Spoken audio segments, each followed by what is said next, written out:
A year ago, we launched a series here on News Nation focusing on missing person cases that were not getting national attention. We are continuing that series every Thursday here on News Nation Live. And this morning, we are revisiting a case that still remains a mystery nearly 16 months later. It is the story of a young geologist named Daniel Robinson, who vanished in the Arizona desert. And in a moment, Daniel's dad, David, will be joining me live. But first, a look at Daniel's disappearance. Tonight, we start our series, Missing in America, taking you to where the people were last seen, meeting these families and bringing you their stories. And we begin tonight with Daniel Robinson. This is the area in Buckeye where his vehicle was found. This is remote. The terrain is extremely treacherous. Daniel Robinson was 24 when he disappeared, a geologist working his dream job in the Arizona desert. A coworker says Robinson left his job site on the morning of June 23, 2021. His Jeep, found a month later, crashed in a desert ravine. Robinson's keys, cell phone, and wallet were still inside, his clothing in a pile just outside the vehicle. But no sign of Daniel. I do my job and find my son. He's my son, I'm his father, and it's my job. For nearly 16 months, David Robinson hasn't given up on that job, searching the desert and bringing in his own private investigator. They took News Nation's Nancy Liu to the crash site. The investigator says too much doesn't add up, including red paint transfer on the side of the Jeep. The vehicle was tipped over on the passenger side, so there's no red paint in this area. So how that got there, that's why I'm saying that vehicle did not crash here. That vehicle was, its last place of rest was here, but something was going on with that vehicle. He notes other inconsistencies in the crash report. The vehicle had 11 additional miles on it from the time the airbags deployed. It had 46 additional ignition cycles on it after the airbags deployed. But Buckeye police say there's no evidence of foul play and have resisted a deeper investigation. The private investigator is also no longer on the case, but Robinson has finally convinced an outside law enforcement agency to go through Daniel's computer and cell phones for any clues. They saw some of the things that I was seeing, and they wanted to look into it themselves. While he waits for any information, he holds vigils. As you guys know, I've been here over a year searching for Daniel. And has organized dozens of searches. Still don't have the answers that we're looking for. But we thank you for coming out here. It really means a lot to us. Covering more than 23,000 acres, using four-wheelers and on foot. On at least two separate occasions, volunteers found human remains, which turned out not to be Daniel's. Even though we didn't find Daniel, but it gave you some relief a little. That, we was able to bring some other families some type of closure. He raises money on GoFundMe and takes every opportunity to speak about his son's disappearance. I'm just here to bring awareness to my son's case. Even appearing at CrimeCon in Las Vegas. Robinson has created a robust social media presence, a sophisticated website documenting coverage of the case, and weekly live online updates, all to keep his and other cases in the spotlight. I'm blessed that I have a small platform, especially on YouTube presence, as well as TikTok and Twitter. In that doing so, I'm able to also help other families. I had other families on my Q&A to be able to tell their stories as well. This Army veteran with a new mission in life, one he says he'll never give up. And no matter what, we will not leave a soldier behind. My son, he's my son, and I'm definitely not leaving him behind. That's thank you. Local police investigating continue to say they have no evidence of foul play in Daniel's disappearance. Joining me now is Daniel's dad, David Robinson. David, you and I have spoken a number of times over the last year since Daniel's disappearance. By watching this story again, finding him must be all-consuming. You changed your life, moved across the country to search. Yes, thank you for having me on. Yes, it's been very trying for me and my family, Daniel's siblings, his mother. It's been very trying being out here trying to get the answers that we're looking for. You can imagine after a year now still searching for Daniel and not having all the answers that we're looking for is very troubling in our mental state. It's really, really hard. struggling and working with the law enforcement on the outside of Buckeye, trying to get more law enforcement more involved to a point where there's an urgency there. I'm still looking for that urgency after a year. A lot of urgency that will definitely give me more answers, but I'm still on the job. I'm still on the job, putting on my investigative hat, as well as being a father, but also being able to help others as I'm taking this journey. David, I said a moment ago, Buckeye Police, they have a timeline on their website. They say they're still actively investigating, but there's no evidence of foul play. After all of your investigative work and being so close to this case, do you believe that? Well, according to my investigator, I did hire a private investigator, and all the information that we gave them from tangible evidence of the red transfer paint, for instance, 11 additional miles, pressure on the windshield, the fact that we don't even know it's Daniel's clothing that's on the ground, haven't been forensically tested. Those type things will, in my opinion, based on my family knowledge of my son. I've been there from the time he was born. We have a great indication about the way Daniel thinks. So you put all that things in combination that will suggest foul play. Against what the Buckeye Police Department feel, I feel there's more to the story. And you questioned, David, the timeline as well. What stands out to you that may be inaccurate about the timeline? Well, one of the biggest things is the person that's last seen a person should be, that story should be vetted very well. And we later found out in my investigation, his story just didn't match the timeline. He said my son left, for instance, the well site at 9:15, but yet my son made a phone call, his final phone call to him at 9:28. Those calls and the desire my son sent a text message to ask for the location came unanswered. So again, like I said, my son called at 9:28. I'm assuming to ask for direction. So the timeline is not right. When the timeline is not right, you really have to scrutinize that story a little more. David, this is a tough question to ask, and I'm sorry for asking it, but do you feel as though Daniel is still alive? I have to. That's the only one that's one of the things that keep me going. Is also crucial for my family, his mother. We're people of faith. We believe in God. We believe in miracles. Though sometimes I look at everything that I have evidence-wise that would suggest other things, I still keep that hope and that faith because we don't have those answers of where Daniel is located. So I always have to keep that faith that somehow I'm going to bring my son home alive. And I really want to believe that. And I'm going to continue to believe that. I appreciate that. And David, as we look at pictures of Daniel on the screen, there's one video that I just love where he's standing outside and snow is falling on his face. He's got this great big smile. I want you to share with people at home your son, his personality, who he is, and what you miss most about him. Yeah, Daniel's very free-spirited. You probably can tell by the pictures. He's loved by a lot of his friends. He's a very friendly person. He loves nature. That's the reason why he's a geologist. That's why he came out to Arizona. He wants to be able to be in tune with nature. Also, he's a very family-oriented person. He definitely keeps the family together. Like I said, he shows a lot of love to his family. We love him back. One thing I miss the most for me, on my perspective, is having a conversation with my son. My son always come to me. He come to his mother. He calls all the time. We keep in contact with each other.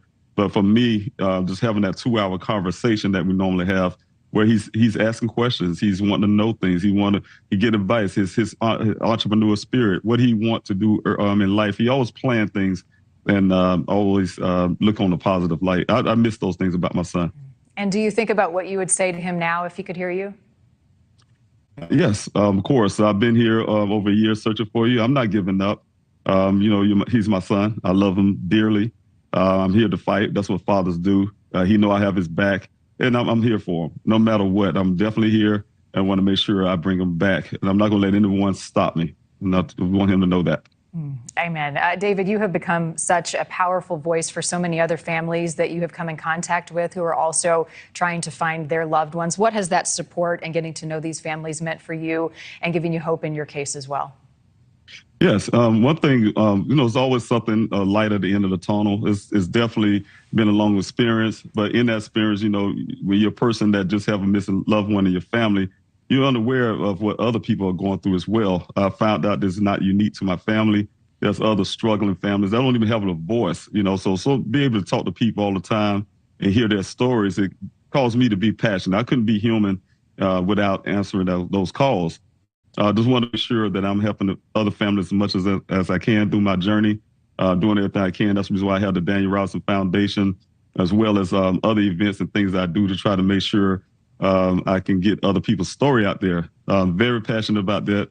Want to help everybody I can. It's my duty and my journey as well to be able to do that. Well, you're a great dad and you've got a big heart, and I know you've got a big support system behind you as well. And the most important thing is keeping Daniel's story in the headlines. We're glad to partner with you as you do that, David Robinson. Thank you for giving us some time. I appreciate you. Thanks so much. My best to you. And if you have any information on the location of Daniel, if you have any information in this case, the Buckeye Police Department are still actively investigating. You can also go online to pleasehelpfinddaniel.com. And you can follow our...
When the lights and camera turn off, I will be here.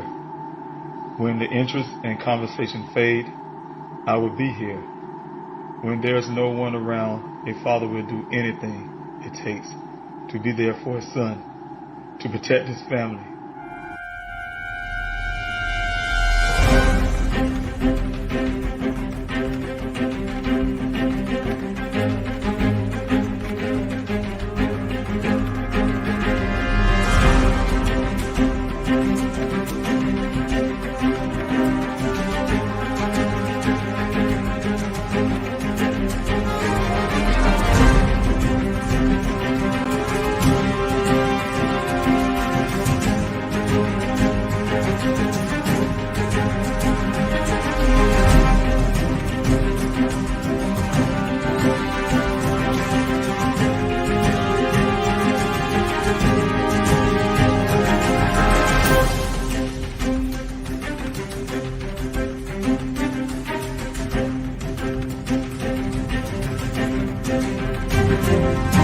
Daniel Robinson went missing 4 months ago. This is the last photo his family has of him. He's a 24-year-old geologist, last seen leaving his job site in Buckeye, Arizona. As the Gabby Petito homicide case garners national attention, another young person has been missing for nearly 3 months, and his family is desperate to find him. 24-year-old Daniel Robinson, a geologist, was last seen on the morning of June 23rd, leaving his work site in the desert of Buckeye, Arizona. David Robinson had only one thought on his mind as he drove the nearly 1,800 miles from his South Carolina home to Phoenix. I had to find my son. And I'm currently still searching for him. Thank you guys for coming in this morning, Q&A. My name is David Robinson. I'm the father of geologist Daniel Cornelius Robinson. My son Daniel, a native of South Carolina, graduated from the College of Charleston in Charleston, South Carolina. My son's graduated in the field of geology, graduated with honors. He decided to take his career out to Arizona. He started off in Phoenix, Arizona, where he landed his first job with an engineering company called Matrix New World. It's also called Matrix Southwest Groundwater. There, they hired him on as a field geologist. They also call him a hydrogeologist. And what Daniel does, he go out to various well sites all across Arizona to check the viability of those wells. Those wells have to produce at least 100 years of water. Every community that is built have to have these wells. By law, they have to produce, like I said, 100 years of water. My son, a scientist, his job is to determine those wells, those groundwaters can support the community and produce those 100 years of water, as well as the company tests the water to make sure those waters are drinkable for that community. On June 23rd of 2021, my son was doing just that. On his company computer, he received assignments to go out to these 2 well sites that day. He had one off of I-10. Both was off I-10. One was off I-10 near the Verrado Way. If you guys are in Arizona, you know what I'm talking about, in the Verrado Way area, off of that area and that side of the Buckeye. And he went to the first well site according to his company. Daniel did take some pictures of a log. I don't know if that's something that the company asked him to do. That's the first time, only pictures that was there on his phone of him taking pictures of logs there. Also, he was assigned to go to a second well site after completion of that. According to the only person that saw him that day, the last person that saw him that day, his name is Ken. He was the guy that works for a company called Weber Waterworks. He said that Daniel met him out on Sun Valley Parkway in that area where the second well site is outside of the Sonoran Desert. And my son followed him into that desert from the shoulder of the road. They went 1 mile west and 2 miles north, where they arrived at the well site that they was be working at 9:00 a.m. By 9:15, he said my son waved off to him and was gone after a brief conversation about the weather and some other things. Of course, my son had been missing now for almost 2 years. I put in a missing person report. My daughter called me on June 23rd. That evening, I was in South Carolina at the time. She's in Phoenix at the time. And she said that one of Daniel's coworkers, who is a worker at Matrix New World, One of Daniel's off-the-job friends came by the house, came by her apartment, and inquired if Daniel was there. She thought it was strange, first of all, because she was really shocked that this person knew where she lived. The other party is to hear the story that Daniel was not seen from the whole entire day up to that point. And so, of course, she reached out to me, told me about what was going on at the time. She was really uptight. We did our due diligence. I had her to go check Daniel's apartment and also to see if he was there and also to make some phone calls. We made phone calls, call his mother, call his other siblings, and also friends, try to get in contact with anybody we can and see if anybody heard anything. Also, I called Daniel's job to inquire more information on that front. Without any success on any of those, of course, that was the first due diligence. The second thing was to, from the report from my daughter when she got to Daniel's apartment that evening, she knows that there was a light on inside the living room area. Daniel's vehicle was missing. His doors was locked. She knocked on the door. There's no answers, of course, and that made me want to get a welfare check. I reached out to the Tempe Police Department because my son at the time moved out of Phoenix and moved to Tempe. He was a Tempe resident for a while, for at least about a year, and so I reached out to the Tempe Police Department to ask for a welfare check. I needed somebody to go into that apartment and make sure no foul play or something happened. He's not answering his phone. His vehicle's missing. His lights is on in his apartment, and so we want to make sure that everything's okay in his apartment. Okay, of course, when I was putting in that report, I'm asking for that request. I did mention some of the things that I learned from Daniel's coworkers. They asked, of course, when I asked for the welfare check, was he asked anybody seen him last? I told them that the job said he was working that day near some White Tank Mountains. Once I said those words, she said, well, that's not our jurisdiction. They would not be able to do a welfare check. I need to call Buckeye Police Department. So I ended up calling the Buckeye Police Department around that time, also to try to get the welfare check, also to put in a missing person report. And the reasons why, because I looked at the timeline, you guys, I was in South Carolina, and in June, South Carolina's 3 hours ahead of Arizona. So I look at the time that the job said they last seen. They said around 9, 10 o'clock that morning. I look at the time difference is over 6 hours. That's something Daniel would never, ever do. His personality have never been that way.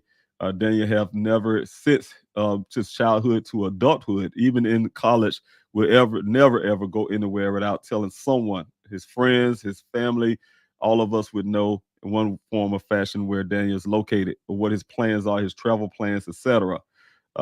With all of those combination of things, his apartment, his lights on. What happened the day before with the Waffle House situation, you guys, was still in our mind. With all those combination of things, we definitely wanted to put in the missing person report. And once I'd done that with the Buckeye Police Department, they denied it as well. They told me I had to wait a extra 3 hours because I was calling too early. It's supposed to be a 12-hour report time. So I had to pace my floor for 3 hours before I could actually call back again to get that missing person report done. Once I got the missing person report in, I started working with Officer Cruz at the time. He was a night officer. He told me he was going out to ask some questions to call. He got information for me to call Daniel's job and try to inquire with some of the workers there. Also, to other information that whatever we can give him to give him some leeway to make these phone calls and get information.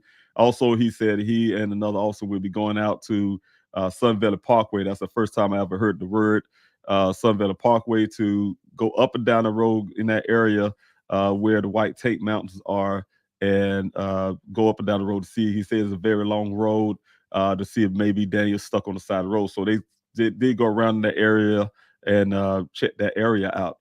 Later on, doing my due diligence still, I found out that even more information, really strong information, that Daniel was not missing on the side of the road somewhere. He actually was missing in the desert. I didn't understand the geographic area. Of course, I have never been in that part of Arizona, period, at all in life. And so, of course, when I found out, they say no, it was in the desert of Arizona. and this is off of the Sun Valley Parkway. And that's when I called Officer Cruz back then and asked him, hey, look, tell him the circumstances. My son never been there before. What I learned from his company, my son, as you guys know, I never ever mentioned Daniel too much about him born without a right hand. But those things had to come into play as well. I did reach that out to the officer. Hey, my son could be in danger. He had never been in this area before. You guys need to go out there and search for him out in this desert. He's been gone for all these hours. Nobody knows where his vehicle is. You need to go out there with a helicopter and search for my son. The officer crews told me at the time they would not be able to get a helicopter out there at night. Though I'm a military guy, we fly Black Hawk military fly at night and also in the dark without lights. It was kind of hard to hear that, but of course, I don't know the limitations of the Buckeye Police Department at the time. So yeah, they said they couldn't do a flight at night, but they will do it in the morning. Of course, I paced the floor the entire night, you guys. Very hard to do. Working with the law enforcement at the time, calling all the time, every hour, just constantly calling and getting updates, trying to do everything I can to help law enforcement to locate my son. The next morning a new officer came in. I believe his last name was Haley. Talked to him again, trying to get information out to the public. I've been fighting for that the whole entire night to get them to get information out about Daniel being missing. Maybe somebody's seen something and can do something. Of course, that took a little struggle just to even get that thing going. But the problem is that they told me they was going to have a flight that morning. Of course, the officer told me yes, they was going to do it, but then he called me back about an hour or so, 2 hours, and said, "Hey, Mr. Robinson, this helicopter flight has been canceled, have been unauthorized because his higher ups said that it's unauthorized. Because Daniel's a grown man. If he want to disappear on his own, he can." Of course, hearing that assumption, something that they told me that they didn't tell me that Daniel said that directly to them, but this is some of the things they came up with their own assessment and their own idea about my son. After hearing that from my experience with law enforcement, from my childhood growing up, I can hear that voice of people who do not want to act on, take the urgency in that act. So I had to take those urgencies and those acts upon myself. Daniel's my son. He's my child, and I had to go rescue him myself. So the first thing I did, you guys, is grab everything without thought, everything I could possibly grab through it inside my vehicle, and then started heading out west. I've been traveling while I was traveling, of course, talking to family, talking to Daniel's friends, trying to talk to my children, called his mother, working with law enforcement, trying to do all of this stuff while driving. Made it up. It was a long road. Trust me, guys, it was a long trip, very long trip, very hard. But I actually made it. It was all about the drive. I was getting into an emotional point. That's when I decided to treat my son's case like a mission, something I learned when I was in the military, something we learned from basic training to our experience, going to war, etc. Those type things you learn how to stay on a professional level, especially on being a professional soldier. You have to put those emotions to the side so you can stay effective. You got to keep the mission first. So I decided to make my son my mission and make sure that I do what I knew, because I knew just hearing the law enforcement reasoning, they were not going to do anything for my son. So I had to go work with them. Of course, we need law enforcement, but at the same time, I knew I had to go do it myself. So I made it to about time I was making it to Arizona. Got close. So this was on the 26th of June. I did get a call on the cuffs of getting into Arizona. I didn't make it quite to Phoenix yet.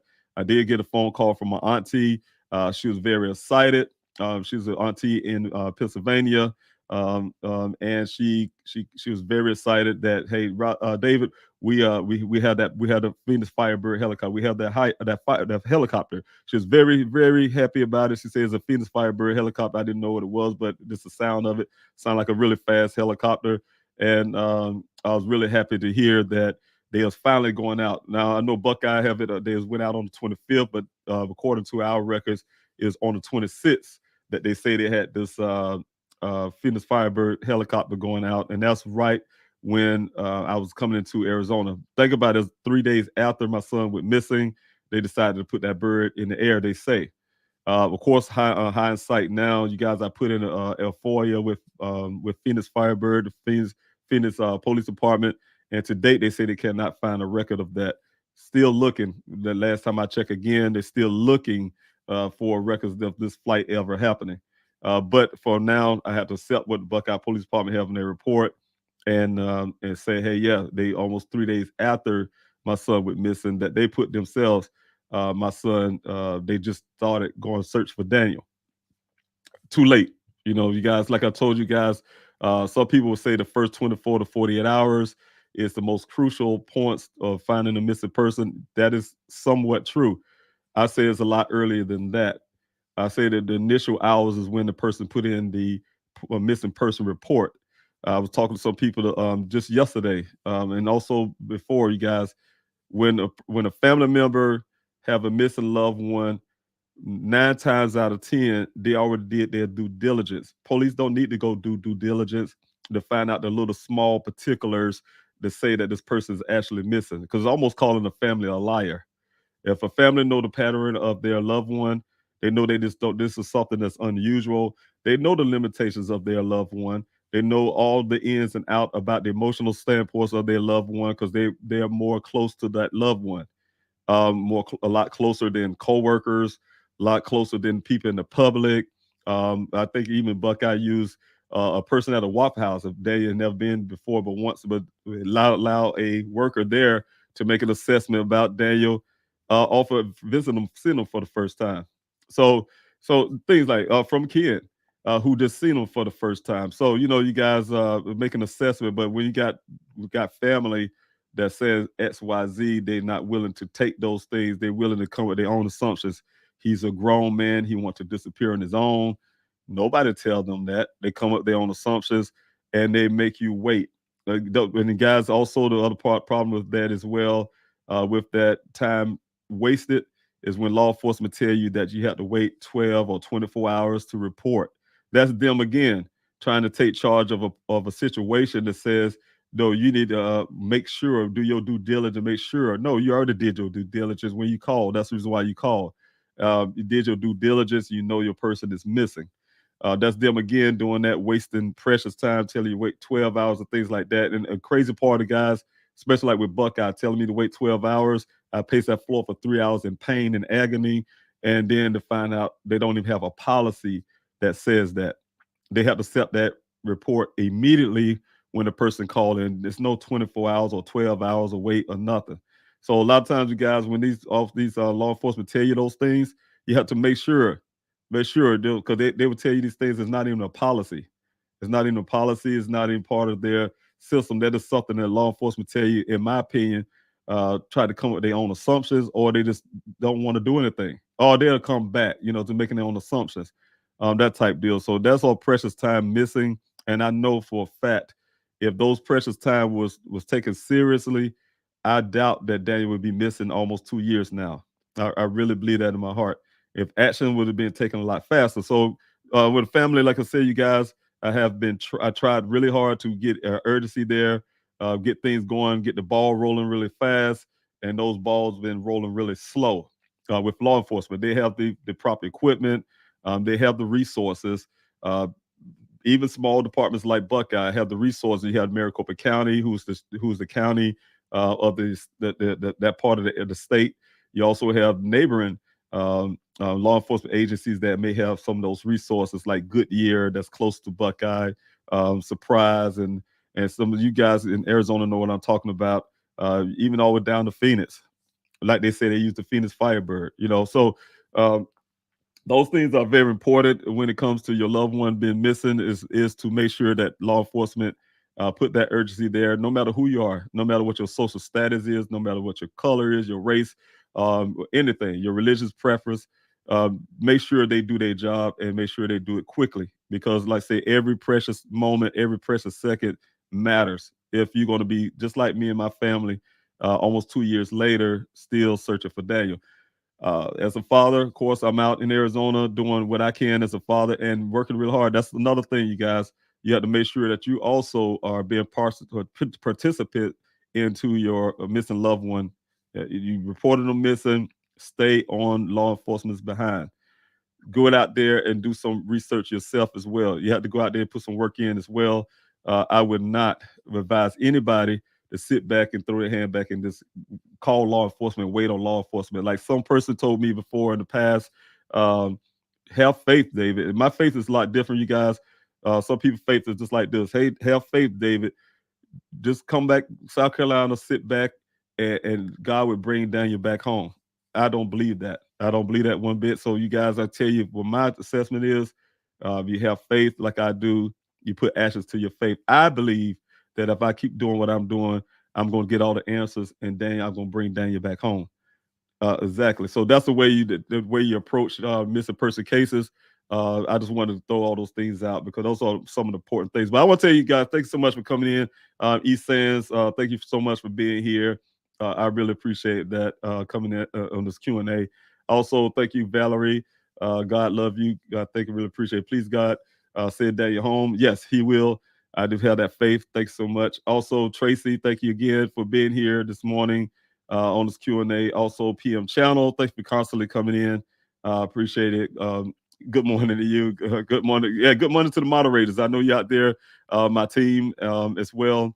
Thank you so much, you guys. I love you all. Also, to Estina, thanks so much for being here this morning. Good morning to you as well. Brooke, thank you for being here. Thank you for thinking about our family. I really appreciate it. And you guys, in preparation of me coming down this comment section, what I will be looking for is questions this morning. I want to start it off really quickly. I know I'm in 40 minutes in already. I just want to really answer some of your questions. So if you have questions, please, you know what to do. Put the capital letter Q before your question, the word question before your question. Also question mark. So when I'm coming down really quickly, I can actually identify which are questions and which are not. And I want to try to get as many questions as I can. Sometimes, depending on the time length, I have to move kind of fastly. So that would determine if I, kind of move kind of quickly and I may miss some of the comments, but I don't want to miss the questions. So you guys have any questions, please, by me, like I said, put the capital letter Q or question mark for the word question before your question. And that way I can identify it as it coming down. Again, thank you, Brooke, for coming off the YouTube side. Good morning. Thank you for thinking about my family. Maltese, thanks so much. Hello to you. Thanks so much for coming in. Also, thank you, Pacific Breeze. Thanks so much. I really appreciate you. Thank you, Barry, for being here. Thanks so much for being the vice president of the Daniel Ross Foundation as well. Board member. I had to give you titles. Also, you've been a board member, like I said, Daniel Ross Foundation, and also a team member and one of my friends. I really appreciate you and I love you. Thanks so much for being here. Good morning to you. Also, thank you, Anissa, for being here. Thank you for constantly support. Thank you for these. Oh my gosh, constantly support this channel and everything I have done. And I want to say it again. It was very nice to meet you, and I'm really grateful that you came out to the search. Met you and your husband. Very wonderful people. And it's always good to put a face and an actual person to the screen. When I see your name on the screen, I see the super chats and things like that, but it's also to actually see your personality, see you there. I can feel your personality through your love and support. But at the same time, it was really wonderful to actually see you in person and can feel it. So thank you so much for coming out to search, you and your husband coming out and support that search on the last month on the 25th. So God bless you. Good morning, Mr. Robinson, moderators and chats. Good morning to you. Thanks so much, Anissa. Again, God bless you. Also, thank you, Shauna. Thanks so much for being here. Also, the secretary for the Danny Rosser Foundation, 18 members as well. And my friend, I really appreciate it. I love you too. God bless you for being here and moderating. Good morning, afternoon, and evening. I know why you said that. Thank you all for being here and your continued support. Yes, thank you everybody for being here. Thank you so much. God bless you. And don't forget these hashtags like Shauna have here, you guys. Hashtag Justice for Daniel. Things going forward. That's what I put here on this Q&A for this morning. Where we gonna go from here, you guys? That's been over 48 weeks of searches, over 35,000 acres of lands covered. I still haven't tallied the numbers that we did from the last search, but all the efforts, you guys, all the thousands and thousands of flyers all across this country, you guys, it's flyers everywhere. Getting the flyers out, the billboards that was out, all the efforts of going to these events to I mean, just everything, you guys, doing all the interviews, following leads, investigating, all the stuff that's been going on since Daniel been missing. Where do we go from this point, you guys? I know a lot of people like yourselves have been following Daniel's story since day one. And, hey, look, we haven't still found Daniel. When I say we're a family community. When I started searching for my son, I know that I identified really quickly without law enforcement. I needed a community, and the community showed up. You guys showed up, and you've been with me ever since. So it's us. We're a grassroots movement here to find Daniel, and I really appreciate it. Daniel is America's son. As I said before, it's not unique to what happened to Daniel. It's not unique to my family. It happens to a lot of other families. So he's just a template of what happens to a lot of Americans, where you get those disparities there. You don't get some of those actions there that is needed. My son is America's son. You can see what's happening in this case. Despite the fact that Daniel's case went nationally, I'm still out begging for certain things to happen. That's amazing. Where you can see some things in certain cases with certain people, things happen automatically, really quickly, really loudly, get so much action, and people are found quickly, really quick. If you see those quick actions that happen in some of these other cases, what I just talking about earlier is exactly the way that template should be for every case, where they should be acting the same exact way for every case, and then we will not have so many missing people in this country. So those are some of the solutions, but of course, you guys know my other solutions as well as those departments within the departments. But we'll talk about that sometime soon. But thanks so much, Shauna, for putting that hashtag for justice for Daniel, because going forward, where we're going to go forward is we're going to make sure we get this justice for Daniel. It's been almost 2 years now. And, we're not going to just let things stay the way it is. I mean, get little movements here and there. Like I said before, you guys, it knows always sound like just hitting police is really hard. But the thing is, I'm not a person who's satisfied with hit and miss. The urgency wasn't there at the beginning, but then we went to search like I'm supposed to give them applause, and then you wait 2 weeks after that and do another search, and I'm supposed to give you applause, and then you wait till the vehicle showed up, and then you say, "Hey, I did this extensive search," and I'm supposed to give you an applause. That's your job, first of all. Just like me being out looking for my son, fighting for Daniel, fighting for his honor, fighting for his name, his justice, integrity. That's a father's job. There's no reward I should get for that. That is something that you do as a father. You automatically do it. That's your life goal is. That's your birthright as a father. You're supposed to protect your family. So when it goes to that point, but you do your job. Just like I'm doing my job, I expect law enforcement do it. They don't get any reward for that. So just doing things in order they feel like they're okay. So hey, look at you guys. I did a search. I see some of those. I call it photo ops, when they put pictures up on their site and they do the photo ops, and so the community say, "Oh wow, they did this." Yes, grateful. Thank you so much. But what else you did? What is the substantive things you've done? Why I'm still holding on forensics, for instance? Why I'm still holding DNA evidence? Why these things are not being investigated? I can hear the word investigated, just like faith, you guys, is a action word. Investigating something is an action word. I want to see actions behind it, not just the word. I wanted some active investigation as well. So that's what's going forward. And some of those remedies to do that is to get my son's case removed from the Buckeye Police Department. They did so much damage as it is. I'm not concerned at all about their egos or their appearance or the department's appearance. I'm just concerned about my son being found. And to better do that, to put it in better hands, it should be in another department. So I'm really pushing for that. So that's where we're going forward with that, you guys. And also to make sure those things are happening. Make sure these forensics are done correctly. I don't need just a swabbing of a steering wheel, a swabbing of the door panel, whatever they did, the shifter. We need those airbags tested. I need those forensics done on the clothing items that was found outside the vehicle that me and my family don't identify. We need to find out we need the cell phone pings, where my son the phone was located on that day. We need to have the Uconnect information actually there. I don't want to hear this zero grid stuff. We need to find out what happened to my son, and we need to make sure that law enforcement go forward. And Buckeye is not either willing to do it or unable to do it, and that's definitely one of the reasons why they need to release my son's case now. Don't hold it for hostage no longer.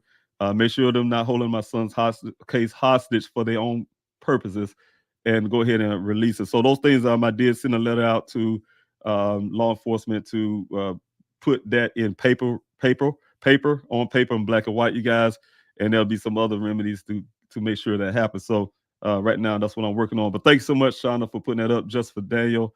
And also thanks, Sophia, for being here.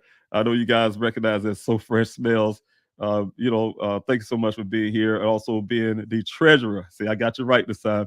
Being the treasurer for the Daniel Rouse Foundation and also, like I say, 18-member board member. Thanks so much. And my friend, thank you so much. I appreciate it. Love you too. Good morning, everyone. Welcome to the morning Q&A. Please help find Daniel.com. You guys go to the website. You'll find a lot of information about Daniel's case and also ways that you can help. Barry, thank you so much again. David, thank you for being such a stand-up man and father. I really appreciate that. And, that means a lot hearing that from you. I really appreciate that. Thank you so much. You say it to me all the time. I really appreciate it. God bless you. Also, Tracy, thanks so much for being here. Justice for Daniel Robinson. Hashtag. Thanks so much. Thank you, guys. I see that the hashtag is starting to stick. So thanks so much. You guys follow along with that. If you put it on your social media, that'll help with algorithms and things like that to keep Daniel's story out there. So, and that's the name of the game, you guys. That's the reason I'm doing this Q&A. That's the reason why I'm out there doing all the interviews, running around doing all the stuff, because I'm telling you something. One thing is not allowing that my son case become a cold case. Cold case to me means that when, and I'm saying it this way, and I'm not dumping off any family. What I'm saying is, if a family don't seem interested and they relying on law enforcement to do something, law enforcement, they need motivation. I'm telling you guys, because what's going to happen is once the media go away, once the story kind of slow down, the media's taking no interest anymore.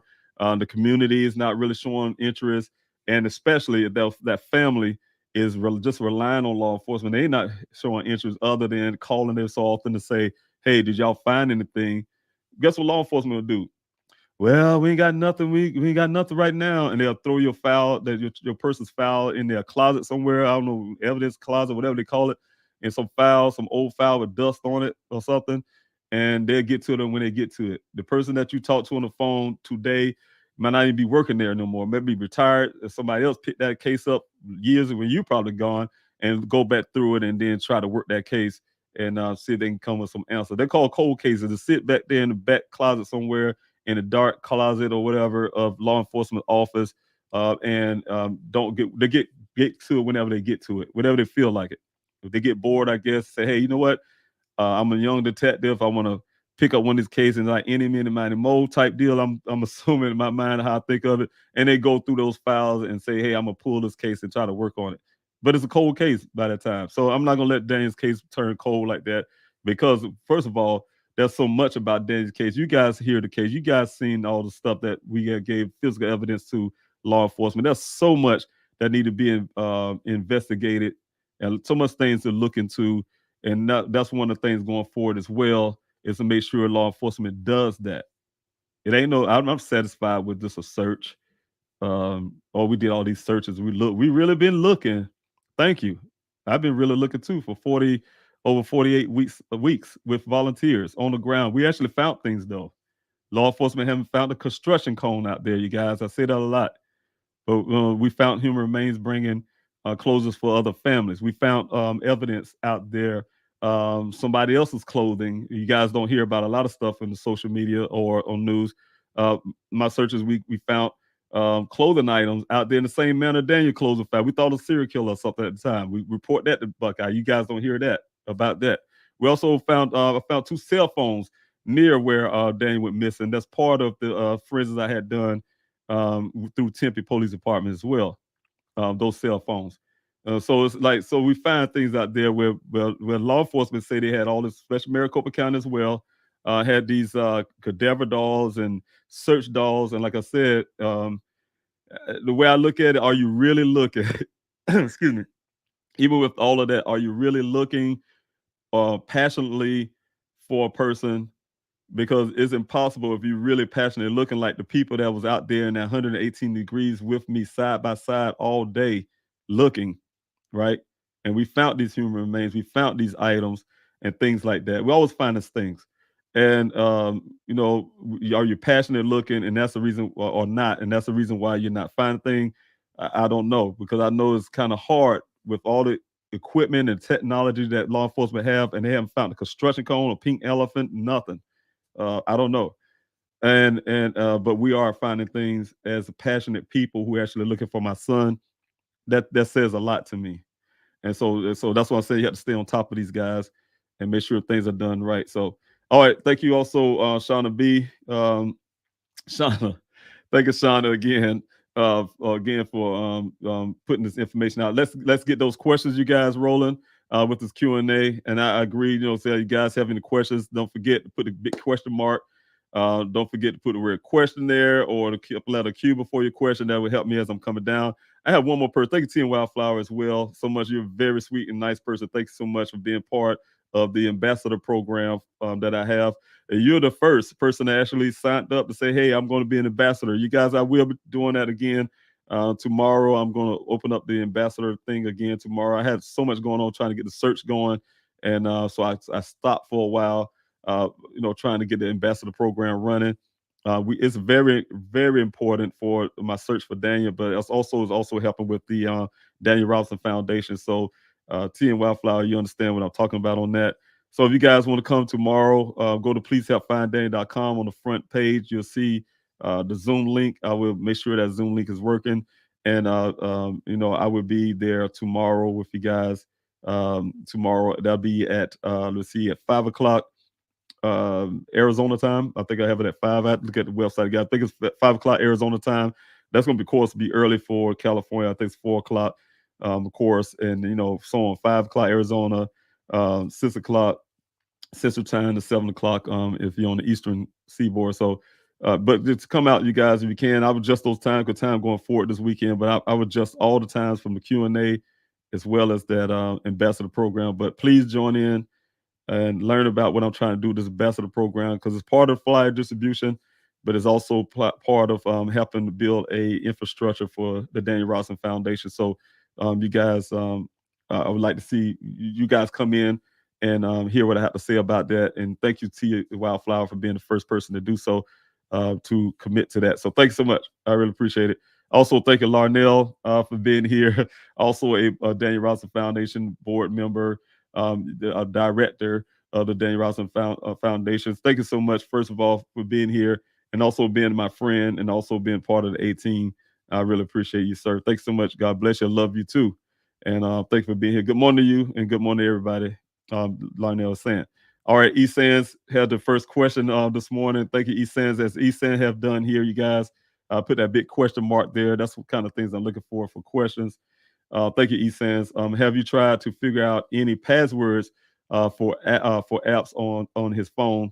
They might wipe data from his phone, but accounts should be still around. And, and I have done that, E-Sands, been in and out through his phone. I had his phone forensically looked into before in the past, before Tempe took possession of it as well. And so I was able to get some stuff, some limited stuff from that phone in the past.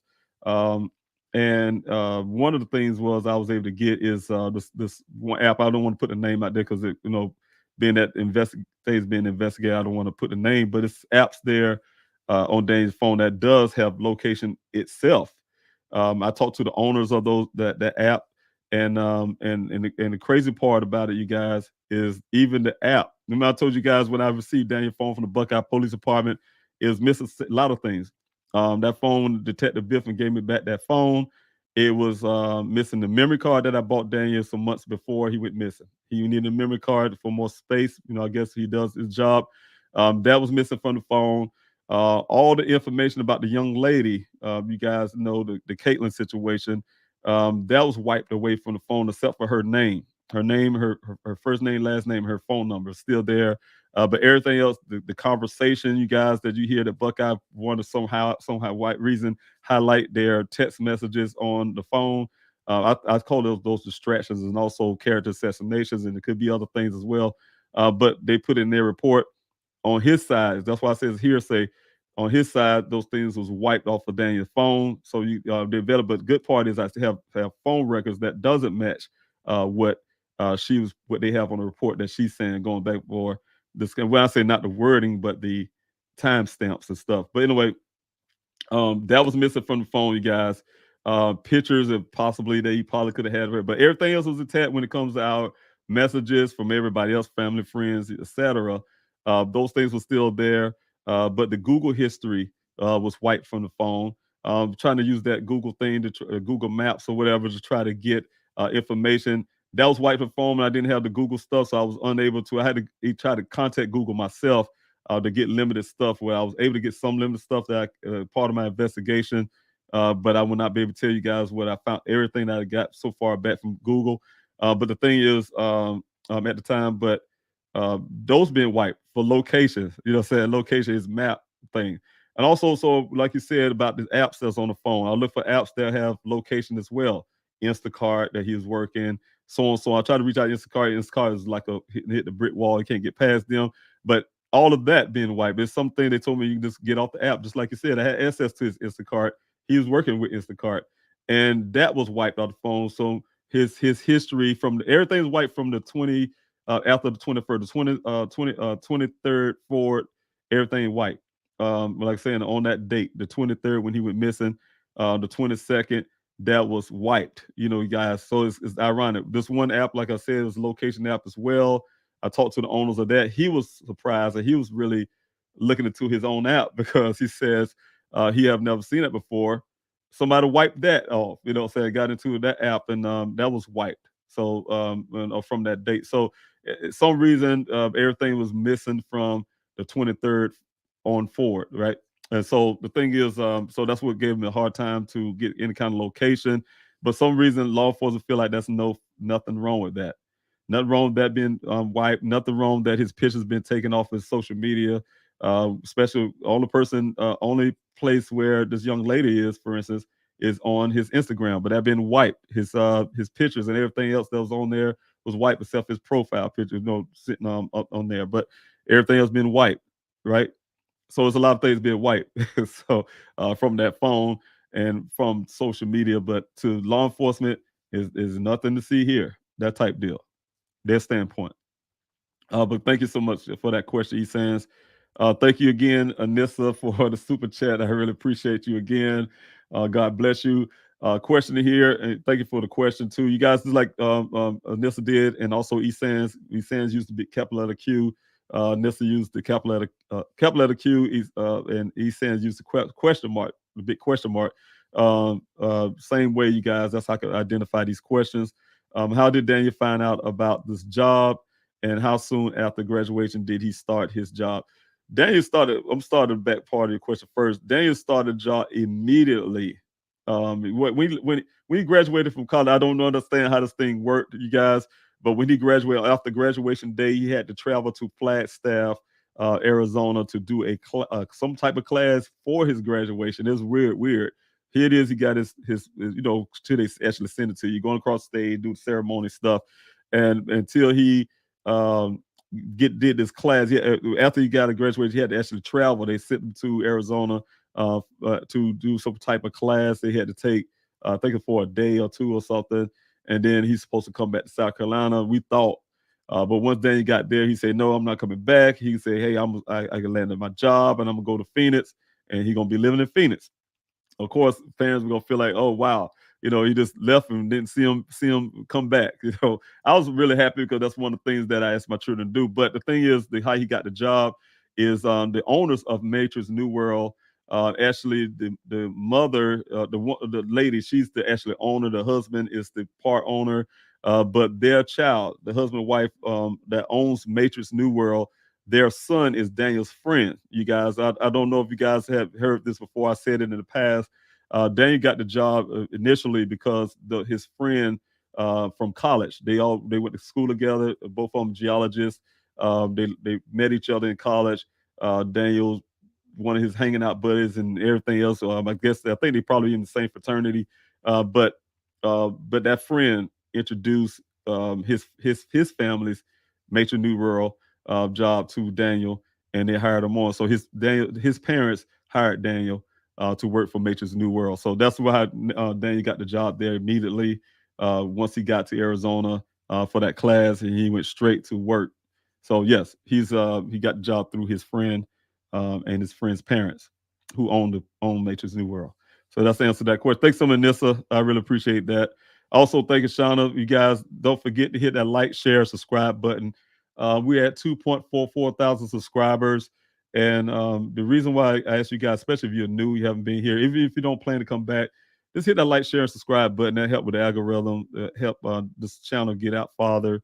And my goal is to get Daniel's story out, keep it out there. And also, my goal is to help other families as well. You guys seen other families on this Q&A in the past. I always have difficulty getting people to come on, so that's why you haven't seen anybody for a while. You've seen some of my team members.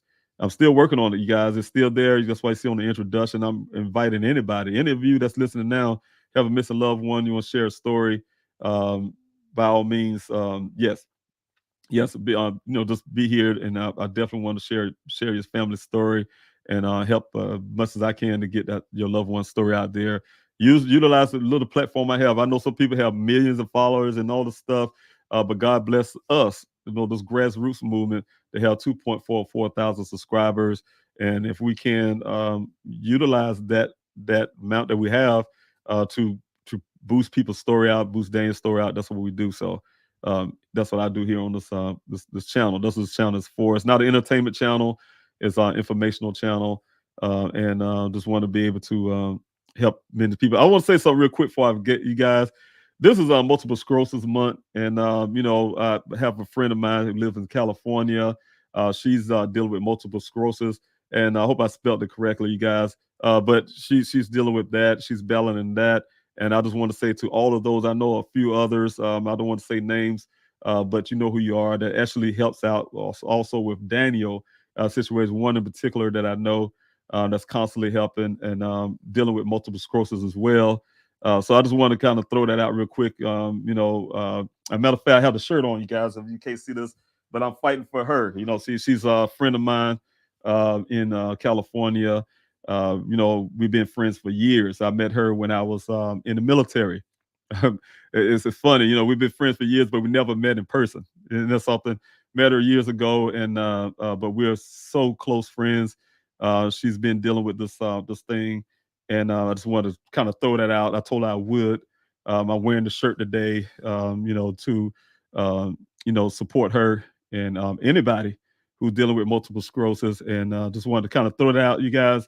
So also just be aware of that, and also I think today itself is I saw my team put something up about I think it's some type of Woman's Day, and that's what I want to throw that as well. But definitely, the multiple sclerosis, you guys, is this month here. So if you know anybody with multiple sclerosis, pray for them and support them, because it's a rough thing that they have to deal with on a daily basis. So thank you so much, you guys, for paying attention to that. Okay, all right, thanks so much. And I'm going back to these questions, guys. Again, if you have any questions, please by all means put the capital letter Q, the word question, the question mark, things like that. As I'm coming down the comment section, I can pick those things up. Also, I have one from Kathy. Thank you, Kathy, for being here. Thank you for your question off the YouTube side. Has Maricopa County Sheriff's Office interviewed Ken? I don't know. They haven't mentioned that to me. According to them, and the one thing is that with law enforcement, they're quick to say it's confusing. They'll say when it's convenient, they'll say, well, it's not our case, right? It's Buckeye's case, meaning that we're not doing nothing, on it. We might help, but we're assisting.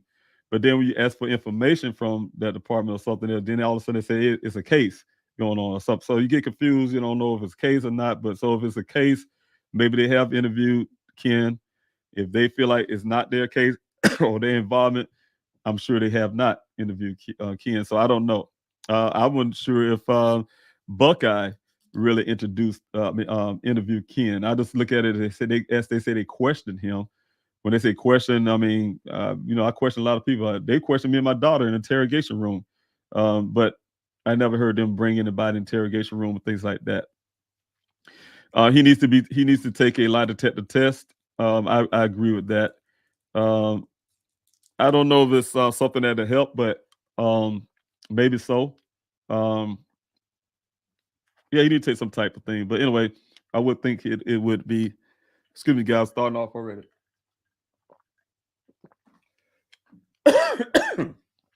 I've been having some issues with my throat recently, you guys. I apologize.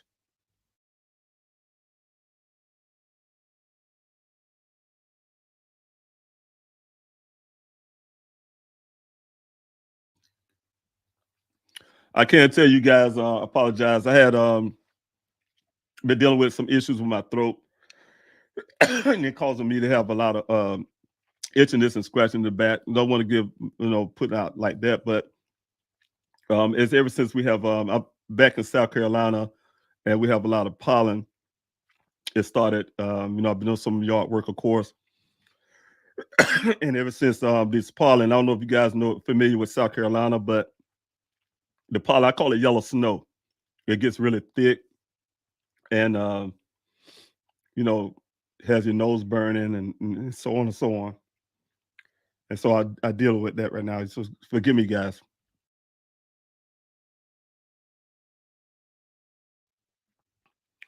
Turn the camera off and turn the mic off. I don't want y'all hearing all of that. So thank you so much again, Kathy. Has Maricopa County again interviewed Ken? I'm not sure. He needs to be taking the lie detector test. I would think it should be standard in missing person case. In certain circumstances, yes, I agree with that. It's simple. It's simple with Ken. Something I have done. And one of those simple things was just literally just trace the steps. I don't know what law enforcement have done. I know they say they did these searches, but you look at the report, they have not one time said certain things, right? A lot of things I have done. Information I got that they have so far, it comes directly from me or my investigator in the past. And you guys see me do videos on this Q&A where I actually trace those steps that Ken said before they tore the ground up. They got out there now. I did travel back and forth, did the mileage. That's how I found out where the real well site was located that I've been lied to for months. It's a lot. So this, all you have to do is trace those steps. Listen to his story, trace those steps, go by what he said, and then you'll realize it don't make sense, even physically. The things that he says is impossible to do, and it doesn't make sense. All right. I have some questions from people as well from a meeting I have. Why would a person be so concerned the way he said he's concerned? I have some questions. People say, if you're that concerned, why you haven't showed up to one search? There's a lot of things you can ask about Ken the day that my son went missing. Where the red transfer paint you guys came from? That's on my son's vehicle. Only equipment I know that's in the desert, my investigator said is one thing. Wherever that vehicle did not crash in that ravine, I mean, it crashed when somebody rolled it down there, but it didn't originally crash in that ravine. And, if you take the red transfer paint, you kind of look around. I haven't had it forensically tested. That's what I'm trying to get law enforcement to do. But if you look around and try to find out where the red transfer paint came from, sometimes things will pop up. God have a way of showing you things that will give you that great possibility that you can look into, right? Don't you guys know that Buckeye Police Department is so much into their shine to try to show the public, hey, I'm doing this search after almost 2 years of this well, right?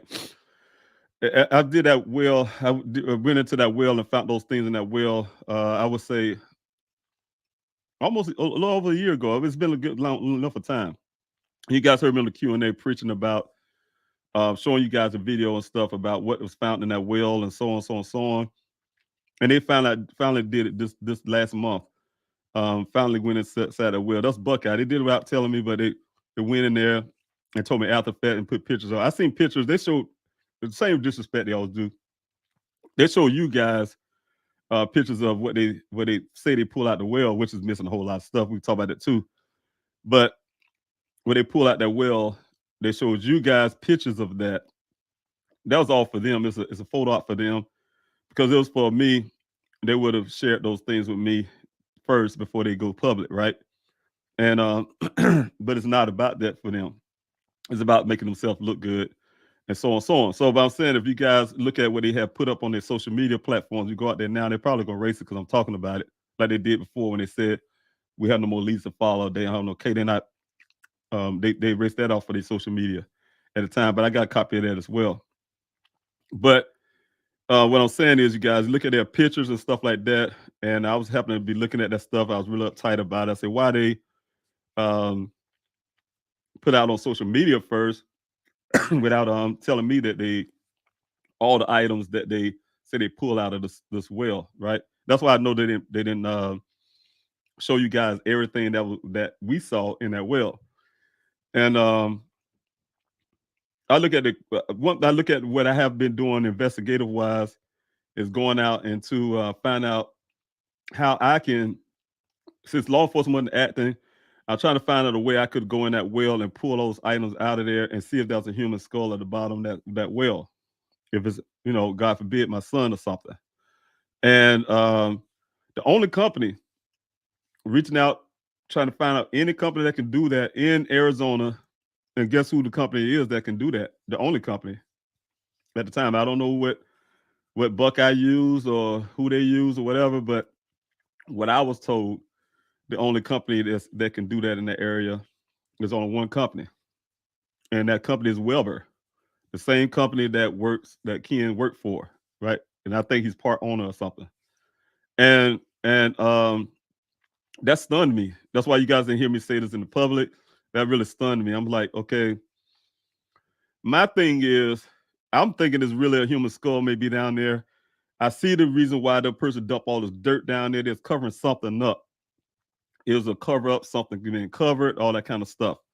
And in my opinion, the way I looked at it, and I feel if a company that could pull something that heavy out of that well could put something that heavy in that well, right? They have the equipment to lift those things up and drop it down in there. That's exactly how they got it out of there. You see, look at the picture on Facebook. They have this big machine crane with a grappling hook on it. So what it does, it go down in there, grab whatever, pull it out, right?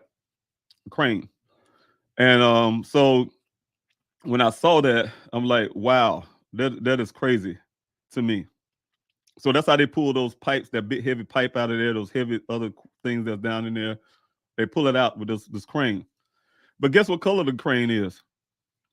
Red. Red. So now I'm looking at this thing, you guys, and say, look, that crane that if it's Weber uses is red. They're the ones, the drilling company. They're the ones dig and put things in and out of that well, dig that wells. And is that where the red transfer paint came from? Daniel trying to get away from them, or something happened, whatever the case may be, and the vehicle sideswiped that crane, right?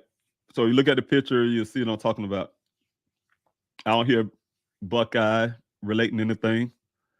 I don't hear. That's what I'm saying, you guys. It kind of kills me to see how detectives. And that's because I'm saying, you guys, it depends on the mentality, what they really feel. If you really investigating, or you're trying to find ways to say, still, I believe this is a missing person case. Well, explain it. Where did he go? People do not disappear, right? Plain missing person case. People don't just vanish off the face of the earth. What happened to them? You got to find out what happened, right? That still don't excuse a responsibility to help if you feel that way, which is ridiculous. But it just still don't excuse a way for them to go actually really find out what happened, investigate. So the thing is,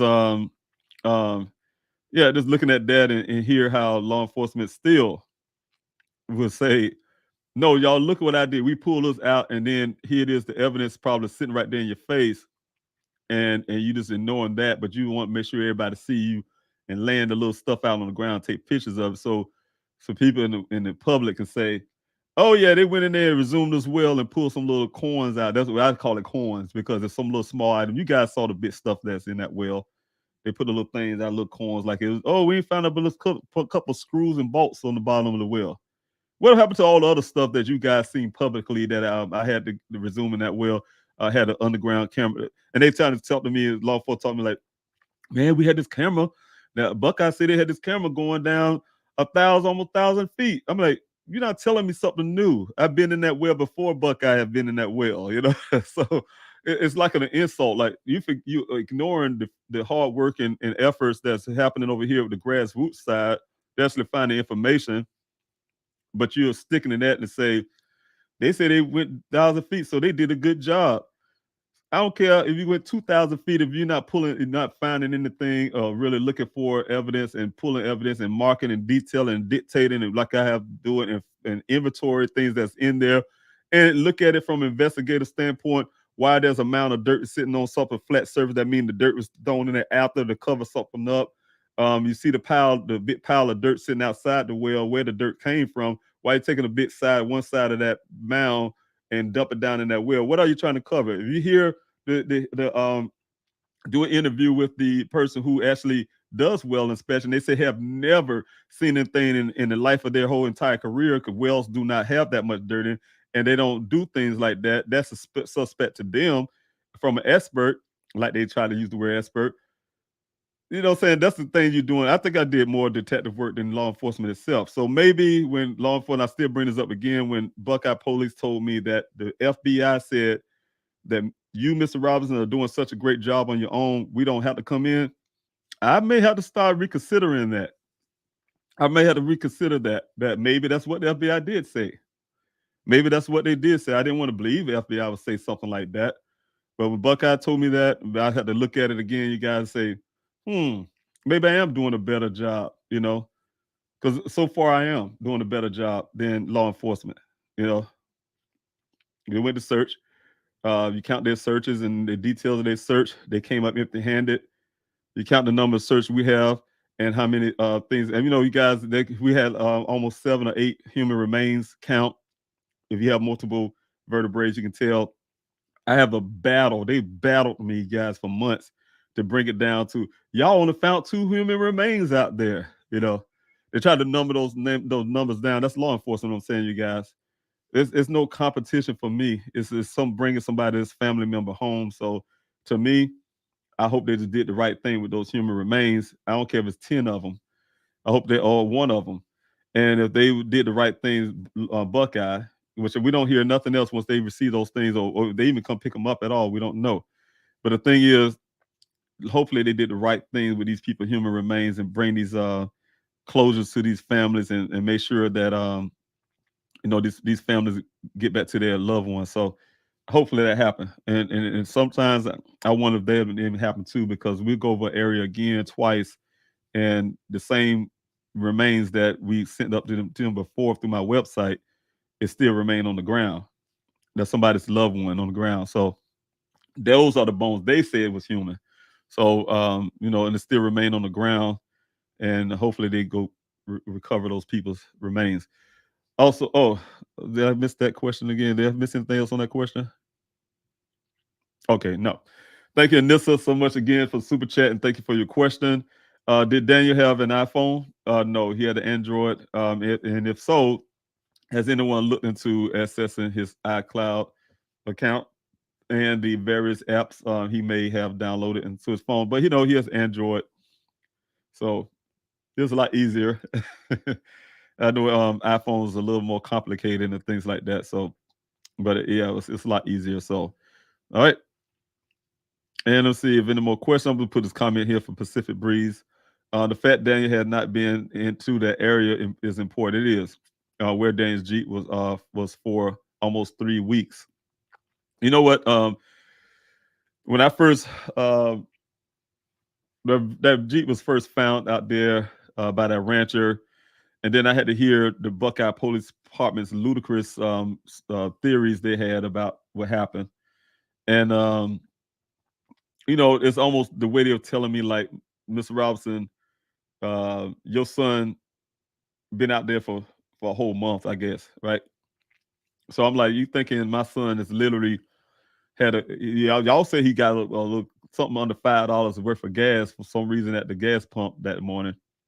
So you want me to believe he was driving around for almost 30 days with around the desert, and they just couldn't find him. And then he finally crashed into this ravine somehow. Because what it was double talking me was saying a couple things. I already knew the rancher at a certain point, saying that he was there 2 to 3 days before, right? Which he said 2 days before the vehicle showed up. He's there. He found the vehicle on the 19th, so on the 17th, he was out there with his trying in the same spot, you guys, same ravine. He pointed out that ravine that vehicle was found in is because his cattle goes down that ravine, and he's right, because once I started doing search in that area, he's right. When they go down that ravine, they end up into this corral that's south of where that vehicle was found. That ravine goes down and dumps off into the Hosopper River, Wagner Wash, Hosopper River. But the cattle go down there because, everybody know the deserts, Arizona have rivers, but those rivers don't have water in it. But certain time of the year, the monsoon seasons or whatever, right? But they don't have any water. So those the ravine definitely don't have any water at all. But the water do rushes through there. But anyway, the cattle goes through that down that ravine because it's downhill, and it goes down to, like I said, to the corral that he feed them at or whatever you do, catch them or whatever. And so he was there 2 days before that. The vehicle wasn't there. That he says, according to his story. And then also he came back the second time on July 19th. That's when it was there. So they want you to believe that vehicle was, they said had two stories. They were saying like he was driving around for 30 days, but then at the same time, they're saying that he was his vehicle was sitting there for 30 days, right?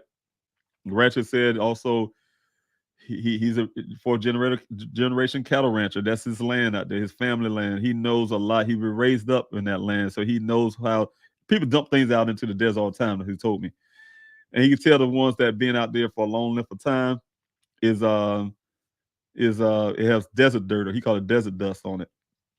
He said that vehicle was too clean when he saw it. It's like he thought it just happened to him, the guy who was with him or whatever, worker.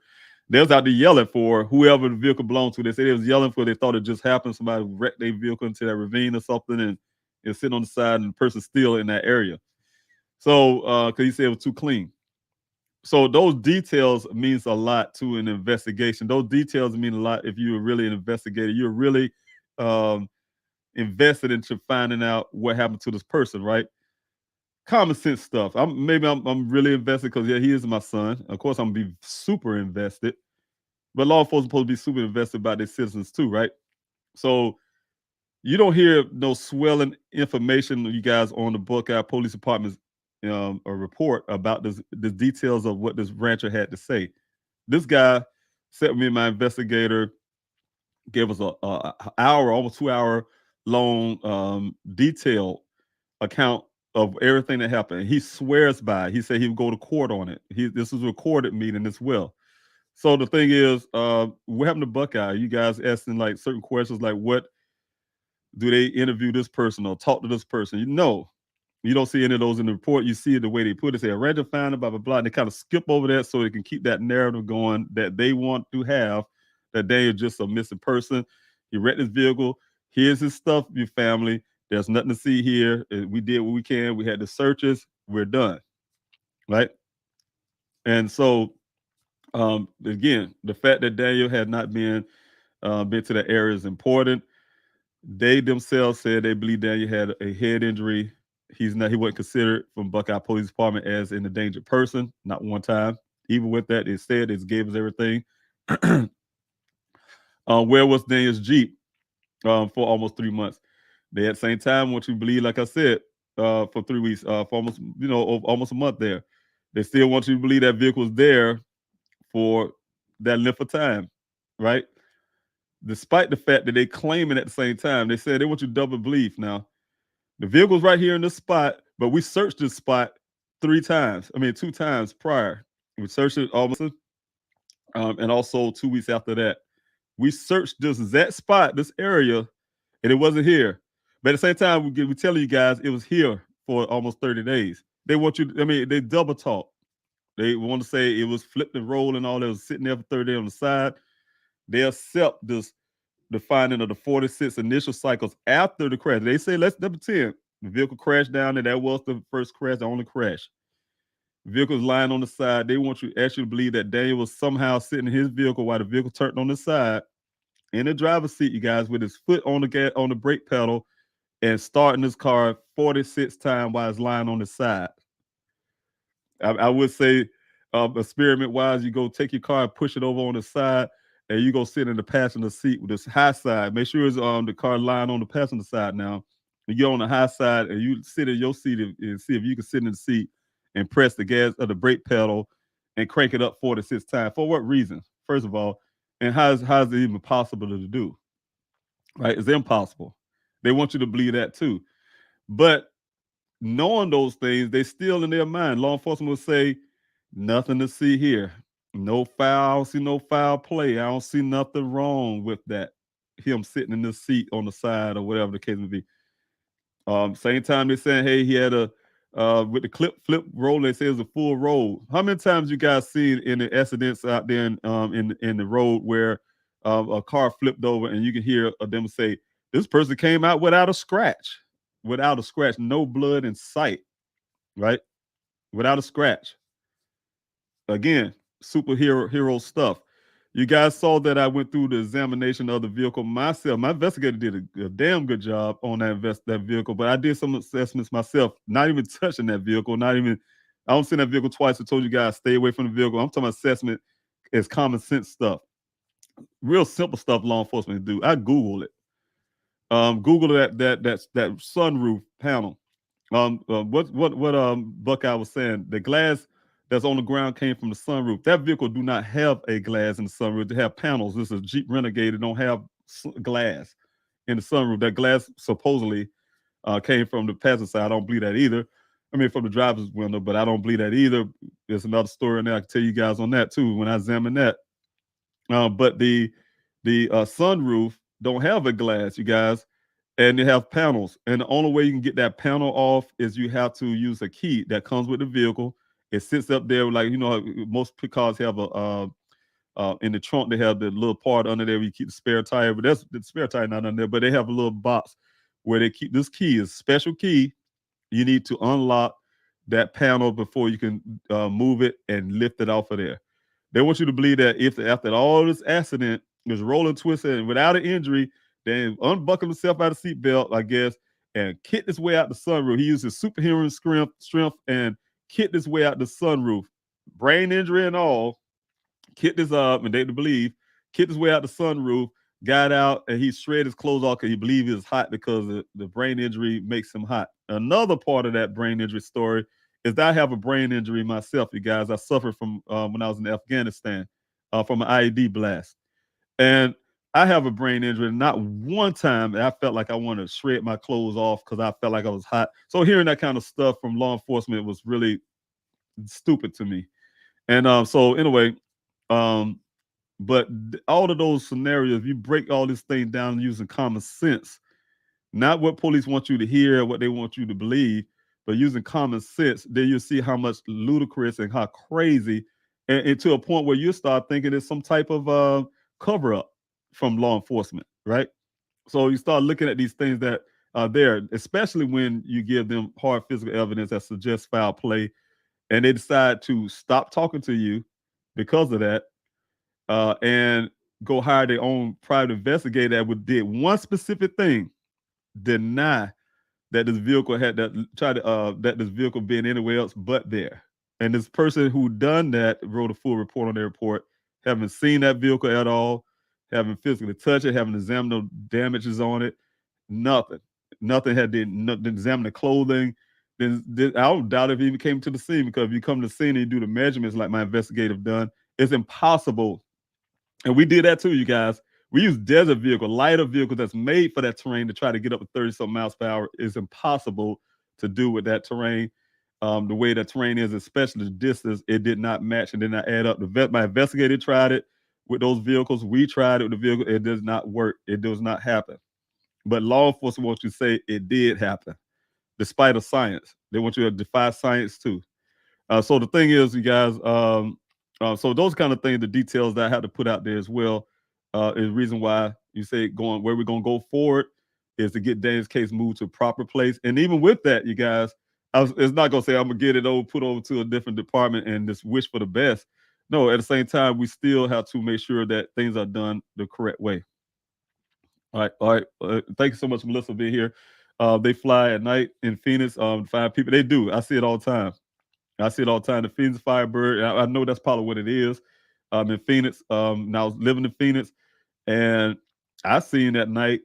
Camelback Mountain, especially. I go down 44th Street and Camelback, and you go to Camelback Mountain. You can see sometimes riding through there. You can see helicopters flying around that mountain up there. And I found out they do that because some hiker go up there and get stuck or whatever the case may be, injured or whatever the case may be, and they go get these people. So they fly at night all the time. So yes, that's that story that he couldn't go out the first night that Daniel was missing. That was also a lie too from the Buckeye Police Department. Let's go. Thanks so much for being here. I haven't stopped praying for your entire family. Thanks so much. We need that. I really appreciate it. Thank you, Barry, for being here again. How was Ken Elliott interviewed? I do not know. Like I said, I bet you they call him on the phone. I guarantee you that. Was it by phone? Yes, I guarantee that. Or did he go down to the police station? I doubt that. So like I told you guys, you will not see anything of anything stating about bringing somebody in or anything else. I doubt it. And if they do, you'll see. I guarantee it'll be now that we're talking about it. They say, yeah, in 2023, we brought Ken in for questioning. Why you didn't do that on day one? That type deal. You just take a man's story, didn't do like I did, trace that story, see if it makes sense. It's funny, you guys. They take Ken's story and they put in their report. If you guys look at what I put here, I came out to Arizona. I think it was on the 28th or 20. I put on Twitter, you guys, the date, time step when I went out there to meet Ken. I mean, a couple of days. I've told you guys that's one of the first missions I did when I got my foot hit the ground of Phoenix. My boots hit the ground. One of my missions was the first person I wanted to see is Ken. He gonna have to look me in my eye, man to man, and tell me that BS story that I've been hearing from law enforcement. That's how I felt. And so, but when that man told me a different story with the thing where he stayed left of the tracks to, he knew the police gonna come looking, this thing was gonna become national, which he's right, it did. And the police did come looking.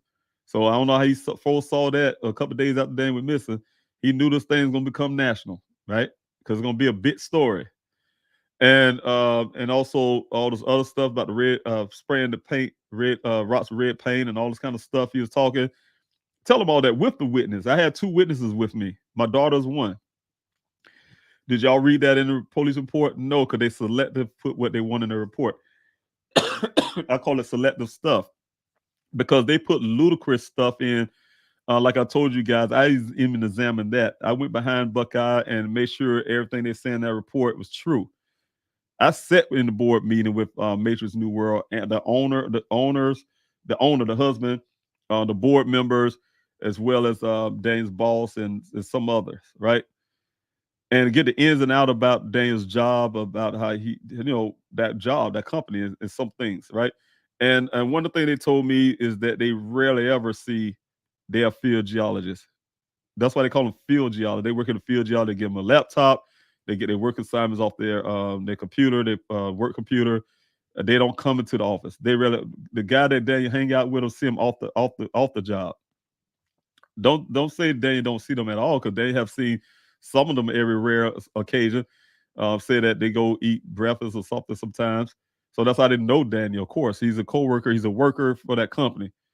But the field geologists rarely ever come into that office. During the time when Daniel went missing, Daniel have not been in that office for a while, right? But then at the same time, Buckeye put in their report, excuse me, that co-workers with a plural said that he's been acting odd and strange, right? When did they have the opportunity to observe Daniel acting odd or strange, right? He's a field geologist. They haven't seen him enough to make those kind of assessments about Daniel. The only person who was unable to say that, didn't say the things he said, or was right or not, is that one person, Roger, you guys know, that's Daniel's friend on that job, because he and Daniel do hang out after work. I don't know if Daniel hung out with him prior to that, because I don't see anything so far to say that he's been hanging out with Daniel prior to him going missing, like, within those couple of days or the day before, the night or whatever. But the only person I can think would have that kind of information to know if he was acting odd or strange would be him. One, plural, one person. But Buckeye have a history of that, because they use plurals when it's convenient for them. I'm sorry, when it not plural, but yeah, plurals. I said singular. I'm sorry, singular, plural. I'm getting those things mixed up. But anyway, they are using more than one person. They like to say on their things when there's only one, right? So that's what I'm looking at. So that's those things right there. I don't know how they brought Ken in or talked to him, but I think it's more likely it's been over the phone. Because one thing for sure, if I had those kind of powers that law enforcement have, I'll be digging into his cell phone history. I'll be digging into his cell phone ping history, where he was located, who he's talked to, all that kind of stuff. He's the last person seen this person. I would have been digging into him really deep, his background, where he's come from. Is he related to anybody that Daniel came in contact in the past? One thing I noticed about Ken, you guys, again, I said it on the Q&A the other day. Wasn't the Q&A, but it's something that came on a weekday. Is if you guys listen to this, listen to his recording I had, and the story is that Daniel have never seen this guy. He never been to, think about this, you guys. I just thought about something too. If you think about it, if you listen to what he was saying, I thought I had to still hear on my presets, but I wanted y'all to hear Ken's voice when he said, telling Daniel not to come up to this well, right? Now, Daniel have never talked to this man before. Never seen him. Don't know who he is. He just know he's supposed to be going up to the Sun Valley Parkway to meet somebody, a representative from Weber. Now, I'm sure Daniel probably got his number or something from his job or something. I'm not sure, because when I think about it, his name is loaded into Daniel's phone. So when you go look at the phone call record, it does have Ken's name there, right? So out of Daniel put it in there and say, yeah, this is his name, his number, blah, blah, blah, the guy. But the thing is weird, because Ken said he had never met Daniel before. The job said he never met Daniel before. He never been in this area before. But when Ken says this one thing, and exactly how I can kind of paraphrase a little bit, but not gonna get exact. He said, hey, Daniel, like, I know you. Hey, Daniel, don't come up here because of blah, blah, blah, so on, so on, so on. It's almost an appearance like, I know you. Hey, man, like, I've been talking to you in the past. I call you Daniel. It's not Mr. Robinson or, excuse me, sir. Hey, hello, sir. This is, he didn't introduce himself. This is Ken from so on, so on, so on. I mean, he did say he's this Ken from so on, so on, so on. So I want to back that up. But the way that he was saying it, hey, Daniel, like he knows Daniel. The other part is, if Daniel have never been to that location before, or even haven't met him before, I'm saying that number is there. It's some little things that kind of doesn't make sense when he saying, hey, Daniel, that type deal. Like he really know Daniel. And so the point is, I'm saying, you guys, those things should be examined too. And those things should be in their report. Is on Daniel's side when it comes. They want to put this Caitlin girl text messages. Let's see the text message between him and that he sent to Ken and the timestamp. And then when you guys see those things like I put on the timeline here on this Q&A, you'll say it doesn't go right with his assessment, his story. Even if he said he changed the time to 9:30, said that Daniel left at 9:30. Okay, if he left 9:30, why he's calling you at 9:28 still? And why he's calling you. And said the whole point is if he was leaving. So, but we all definitely go by the first story, the initial story. That's what he said the first night on the 23rd, what happened. It's fresh in his mind. He had the time right. And he said it was at 9 o'clock when they received. They got their website 9:15. Daniel's gone, and that's what the officers put in those initial times. All right. So anyway, thank you, Barry, for that. And let's see if I get any more questions, because I would over talk and I'm running out of time. It's 1:43 minutes. Thank you, everybody, for coming in and ask these questions. I really appreciate that.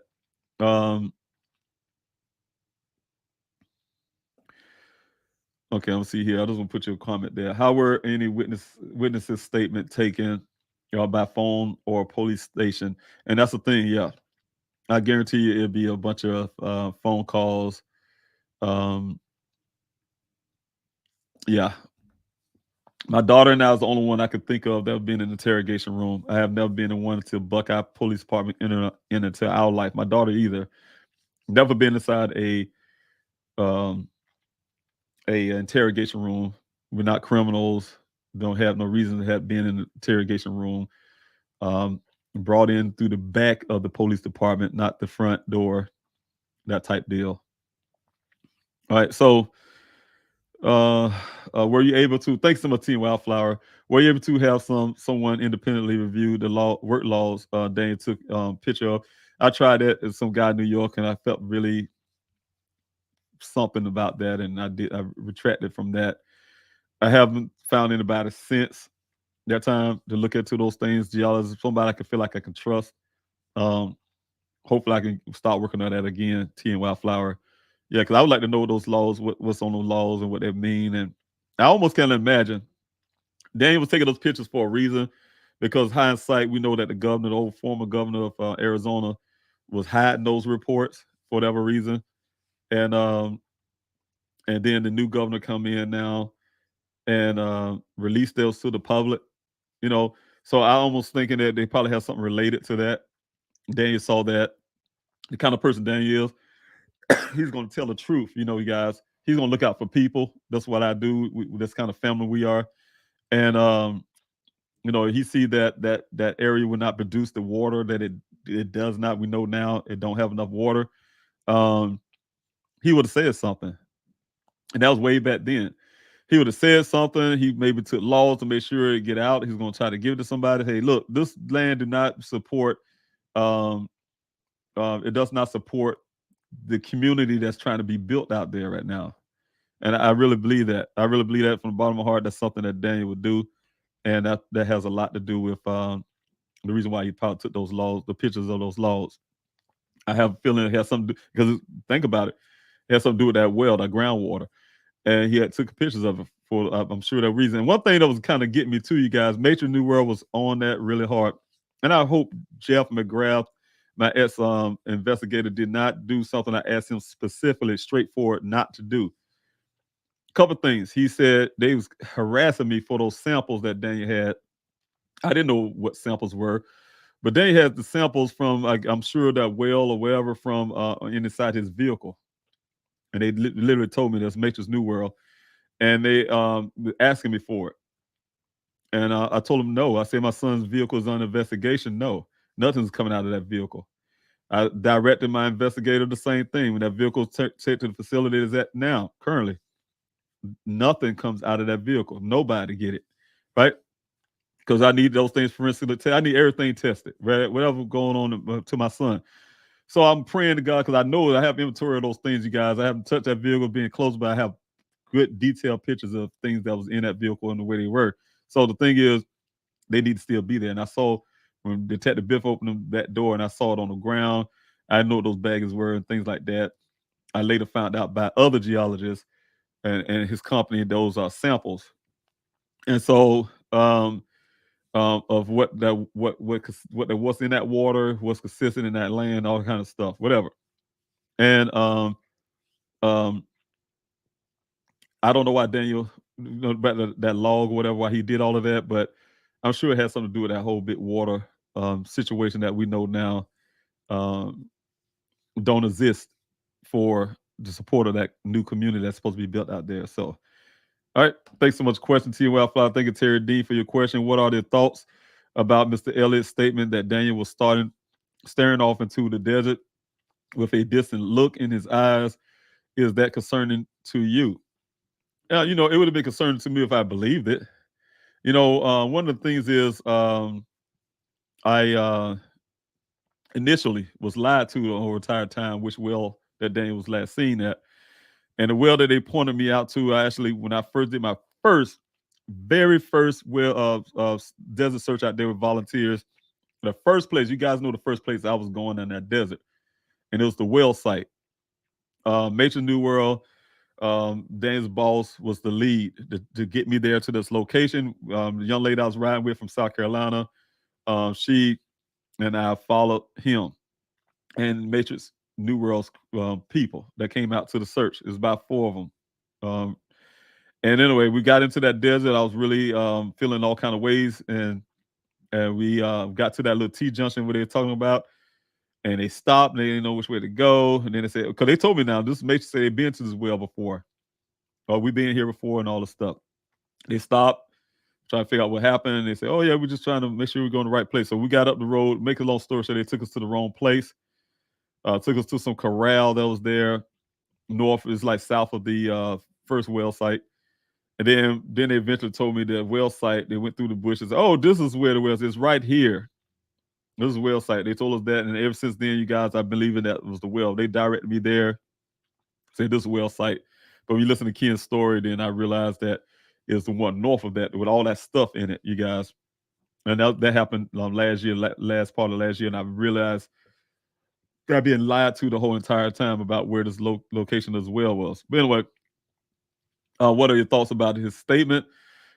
He's staring off. Like I said, when I got to that well site for the first time, that wrong well site, I got out of the vehicle, tried to put myself in my son's shoes, and I looked around, and in that area, because of Hansayapa River, where the vehicle's found, the brush is very low, about almost waist high.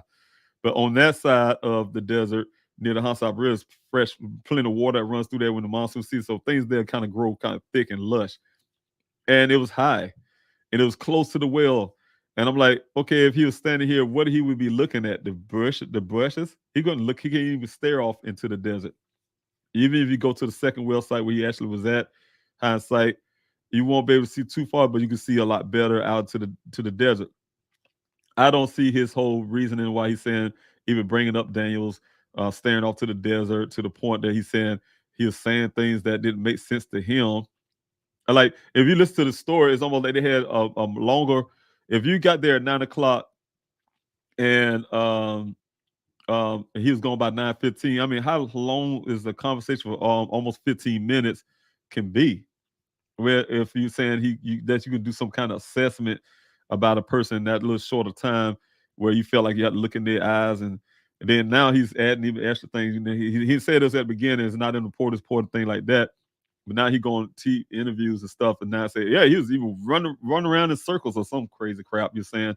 So he started adding a little bit of things, details to it to say that it was something he was doing. Daniel was doing something odd and strange that make him feel a certain way or something, right?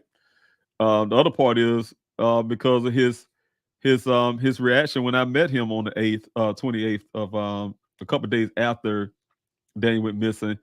And his first initial take, the guy was asking suspect then. The Matrix tell him I was at the gate waiting on him, right? They the one set it up for me to meet the man. I sat there at the gate with my daughter and another young lady, and we sat there at the gate. We saw a vehicle showed up. You guys see it on Twitter. The picture I have there. If you guys go to my Twitter, please help find 4. You guys can see the picture I have there of this other guy. That wasn't Ken. I'm gonna put other pictures up, Ken and all this kind of stuff later today. But so I'm starting to do this timeline thing for you guys.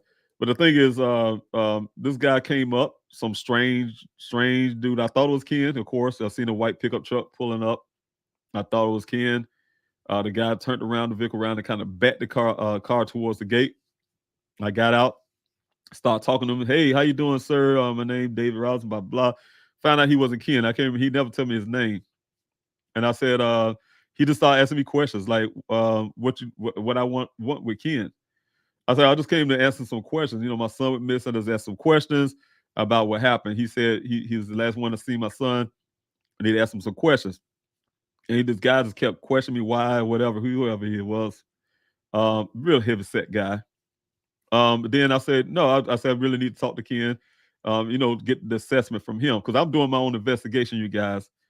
The guy then from that point, he said, well, I'll take you to Ken. I said, well, how far is this well? He said, oh, it's about 12, 15 miles, some crazy, outrageous distance thing. And I guess he was saying it for my daughter and the young lady because they was right there listening to everything. Oh, I said, that far? It take that long to get there? He said, yeah, it take a good while. It's going to take a good while, though, to get there, right? I said, no, that's too far. That's too far. I'm not going. And he started saying, come on, come on, get in the truck with me. And he has a bunch of trash on the passenger side of his truck, and he was throwing it on the floor, all this trash. I mean, like food trays or something. And it was really, really bad. But anyway, throwing it on the floor. I said, come on. I said, no, man. I said, I'm not leaving these ladies at the gate. No, that's not going to happen. I said, you can have Mr. Ken to come on up to the gate. So what he ended up doing from that point is he got on his phone with the door open. I'm still standing there, and he dialed Ken and said, "Hey Ken, he started talking. He said, hold on for a second." Told Ken to hold on for a second. He pulled the truck forward. He pulled out of earshot so I can't hear him. They had their little conversation, whatever they had to say. Then he backed the truck back up to the gate, and then he said, "Well, Ken said he's on the way up." Okay, great. We sat there for a good while. Sure enough, Ken showed up with his utility truck, white utility truck. And the first thing he did when he got a truck, he got out, he opened his utility box and put his hand in there. Military guy, like myself, the first thing I'm doing is watching your hands because we're trained to do that, right? So watching this guy's hand, I think he was going to try to use a weapon or something. He was very on the defensive. You can look at his body language. He's very defensive. I figured he was defensive because he didn't know where I was coming, like I was angry or something. I didn't appear to be angry or anything, which I wasn't. I had no reason to be angry. This is the guy that's last seen my son. I needed to know some information, but I just didn't believe the story that's hearing it from the cops. I want to hear this guy say what police told me he said. So I explained who I am and what I was there for, and then I could see his body language change. He moved away from his vehicle. We started talking one-on-one. And the young ladies, my daughter, was standing there listening. He started telling me, I mean, when I say you guys, he told me the story about his assessment of what happened. It was exactly like he wrote it down. I'm just saying, this is my way of feeling about it. Like he wrote it down and he told the officers and he remembered it. Like you could stand in the mirror and remember exactly what you said, because the wording that Officer Cruz told me that night, it was exact in order, exactly what Officer Cruz told me he said. So I said, okay, that's great. Okay. So we started talking about other things concerning the well itself. And then he started saying things. I said, he said, man, I wish I could have done something. I'm like, okay. I said, man, it's not your fault. It's a tactic I use from military to be friend, because I felt something with his demeanor, his body language started shifting again. And I saw, I'm like, okay, well, it's a tactic to like befriend a person, make them feel like they are comfortable. And so I was using those techniques to make him feel comfortable. He felt comfortable. He started saying, man, yeah, if I don't know your son, I knew his mannerism, I would have known something was going on or whatever case may be, or something he was saying out of other. Oh, man, it's not your fault. Man, don't worry about that, Ken. It's not your fault. You did the best you can. Right? That. And so he was like, yeah. And then he started going back over the story again. When he went over the story again, that's when he started adding in. He's standing left to the tracks to make sure he didn't disturb him, because make sure he stayed left of the tracks so he didn't disturb those tracks, because he said he knew that that the police were gonna come looking and this thing was gonna go national. And so he stayed the tracks. He got to the T Johnson, and he said he knows that the tracks went to the left. Went to the right, went out west to the out there in the desert. He said he stayed left of that and made it. He followed it for a whole mile. He made it to a gate. He went through he opened his gate. There's a wooden gate. He went through the gate and he drove for another mile or so. And he got out again on foot, started walking around, went on top of a higher elevation hill so he could see it from a distance. If you could see Dane's vehicle from a distance. Then he said he proceeded to get his red paint and started painting these rocks with red paint so he can direct the police department to where this vehicle was going going where Daniel's vehicle tracks was taking him. But you guys, I'm telling you some couple things. When I look at what his story is, when I trace those tracks myself and listen to his story, even though I don't believe that vehicle was out there for 30 days, but if you listen to the story, some people will say that Daniel got lost, right? He left that well site and he got confused. He ended up going west instead of going east to go back to Sun Valley Parkway. It's impossible, guys, for him to get lost because when you get to the T-junction, it goes left or right.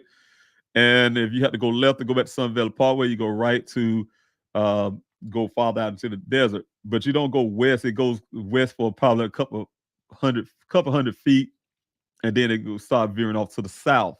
So actually going south into the desert, not west. But anyway, the thing is, that's when you come up to this gate. And that's the point I'm making, you guys. Once you leave that T-junction, you go out into the east, go back to Sun Valley Parkway, Daniel would have known how to get back to that road because I'm sure he would have saw the white tank mountain sitting there. But they're saying he went out to the desert, right? He went west a little bit and went south. But it would have dawned on him that he was going the wrong direction because as soon as you go west, like I said, a few hundred feet, you start going south. And when you go south, a few hundred feet from there, you hit this wooden gate. They didn't know he didn't come in through a wooden gate. And if he did come up, he know that he was on the side of the road. As soon as you pull on the side of the road, the gate is right there. So you had to go through the gate off the side of the road. Where's the road at is what I'll be asking myself. So you're not going to purposely open a gate that you have to shut back at that, a wooden gate at that. There was no metal gate that you came in the first time. So now you know it's a different gate. You go in that gate, you pass in a substation, electric station, and all that stuff, and you not feeling like you lost. That's BS. And if they say that he did it just on purpose somehow, he just wanted to go. Why would he go into somebody's gate?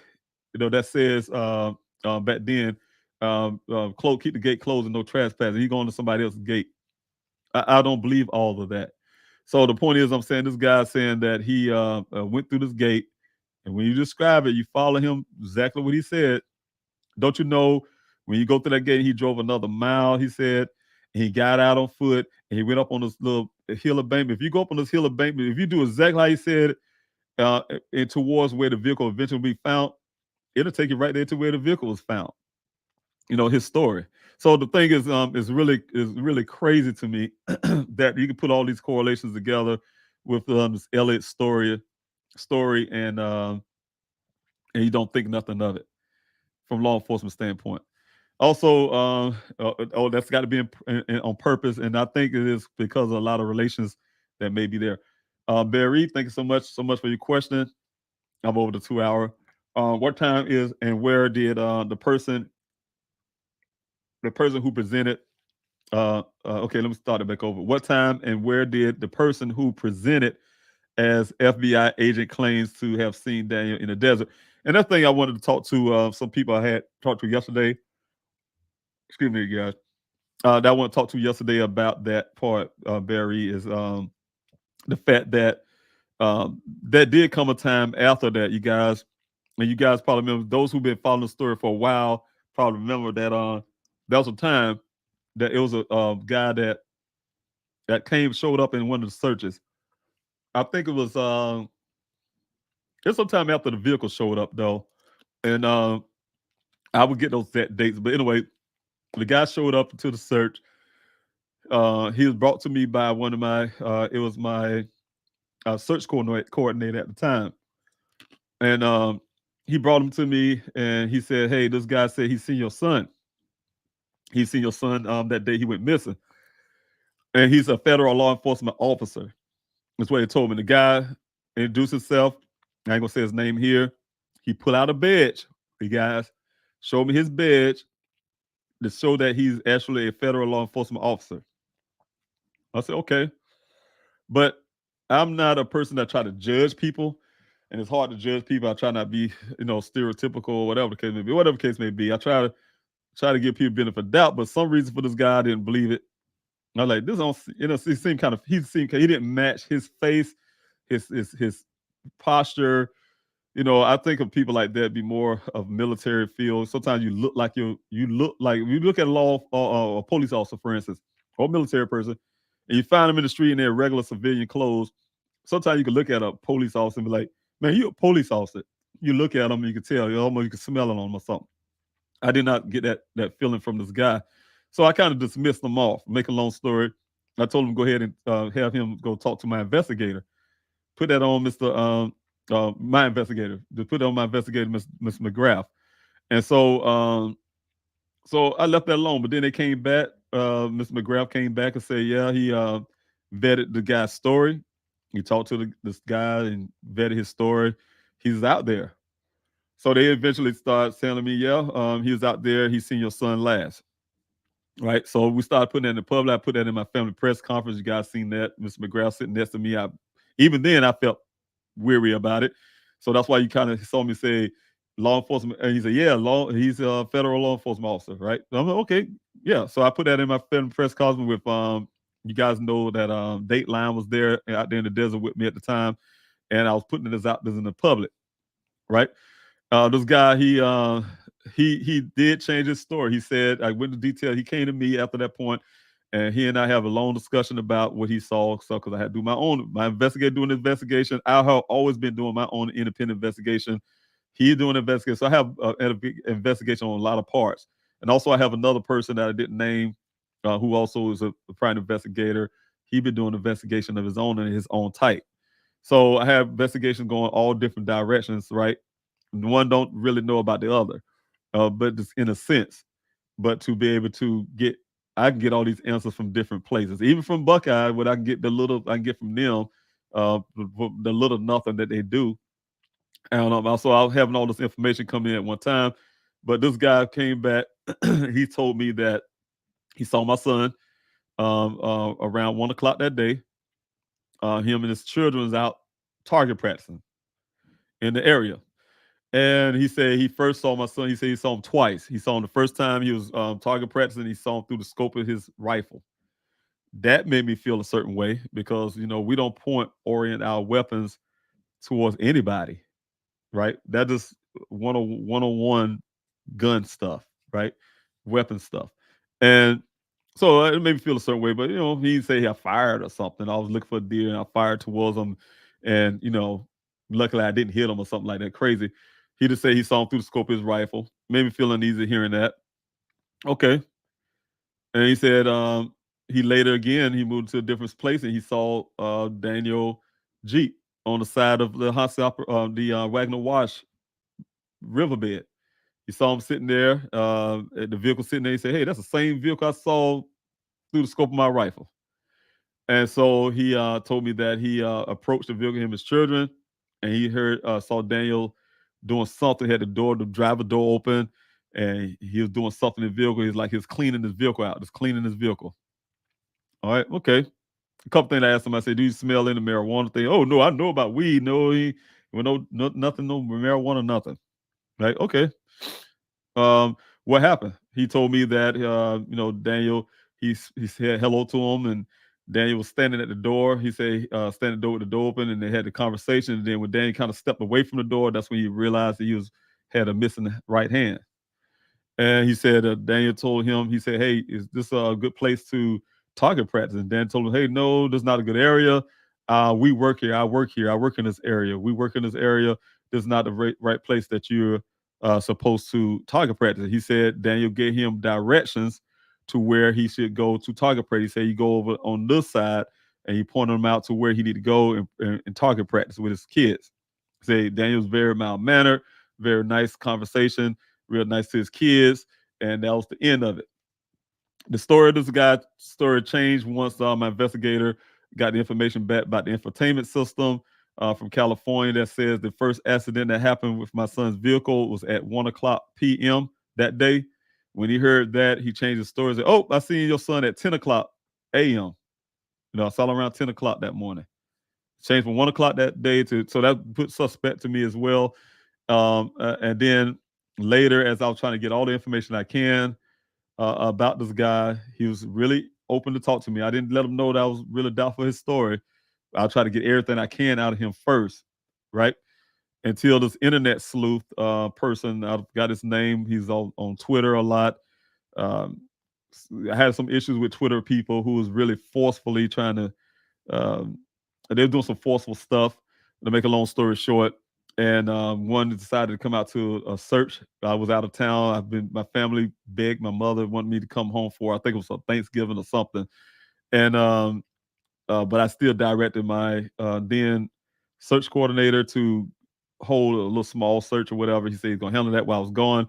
And the thing was, he showed up or whatever, and he was supposed to be upset that he didn't talk to me somehow. I missed him, I missed him. He's supposed to be this important person, I guess, and I was supposed to give him all my attention or whatever the case may have been. So he decided upon himself, you guys, to go out and spread spread information he found out about this guy. I mean, it wasn't good information, to be honest with you. It was really bad information. I found out some things about this guy that's a lie. He'd been impersonating law enforcement before, so that was a lie. He's not a federal law enforcement officer. He lied about that. He also has some other things that I'm not going to put out there in the public. The other guy did. He put all this guy's information out there. His whole thing is about him out in public. I have not, because it's not my place. And the thing was that, but because he did that, he destroyed my opportunity to get more information from this guy, because I've seen at this point as him as a suspect, and also the ability to continue to talk to this guy. And so he destroyed all of that, this internet snoof person. But you know what I'm saying, but I was able to get enough information from this guy before we depart, not being able to talk anymore. But the point is, I say, you guys, I did consult with the Buckeye Police Department still, because they're law enforcement agents, and they say they believe his story. We vetted his story. He was out there. I don't know how they vetted his story, but in January of 2022, Detective Biffin told me that they vetted his story. He was out there. He's seen your son. They still, I'm sure, sticking by that. I don't know if it's in the report, their report, but they're sticking by this guy. I said, well, what about him lying about being a federal law enforcement officer and this thing that he got going on? Well, that don't mean nothing to them. They don't mean that, well, we believe his story. Okay, I don't believe his story, but they do. That's law enforcement. They believe stuff like that, but don't want to believe the other things, right? That's really important. So the thing is, they believe his story, and they want to believe that this guy is been out there seeing Daniel at out of 1 o'clock or 10 o'clock, as he stated. Right, so that kind of thing. So, but anyway, this guy, yeah, he's gone now. I don't know what his status is, but those are one of the things that I'm also including into the new investigation that hopefully Maricopa County, FBI, whoever can get into and look into these things. All right, so my packet. All right, thank you also, Terry D, for your question. Is it true that it was Daniel's second job of the day? Yeah, he went to one well site, and then he's supposed to went to that second one. They went to the first well site, I guess, I don't know what the purpose he went to the first well site, you guys, outside, because usually, and that's kind of different too. Usually when I talk to Daniel, sometimes I talk to him at night, he'd be at these well sites. Sometimes I talk to him in the daytime, he'd be at these sites.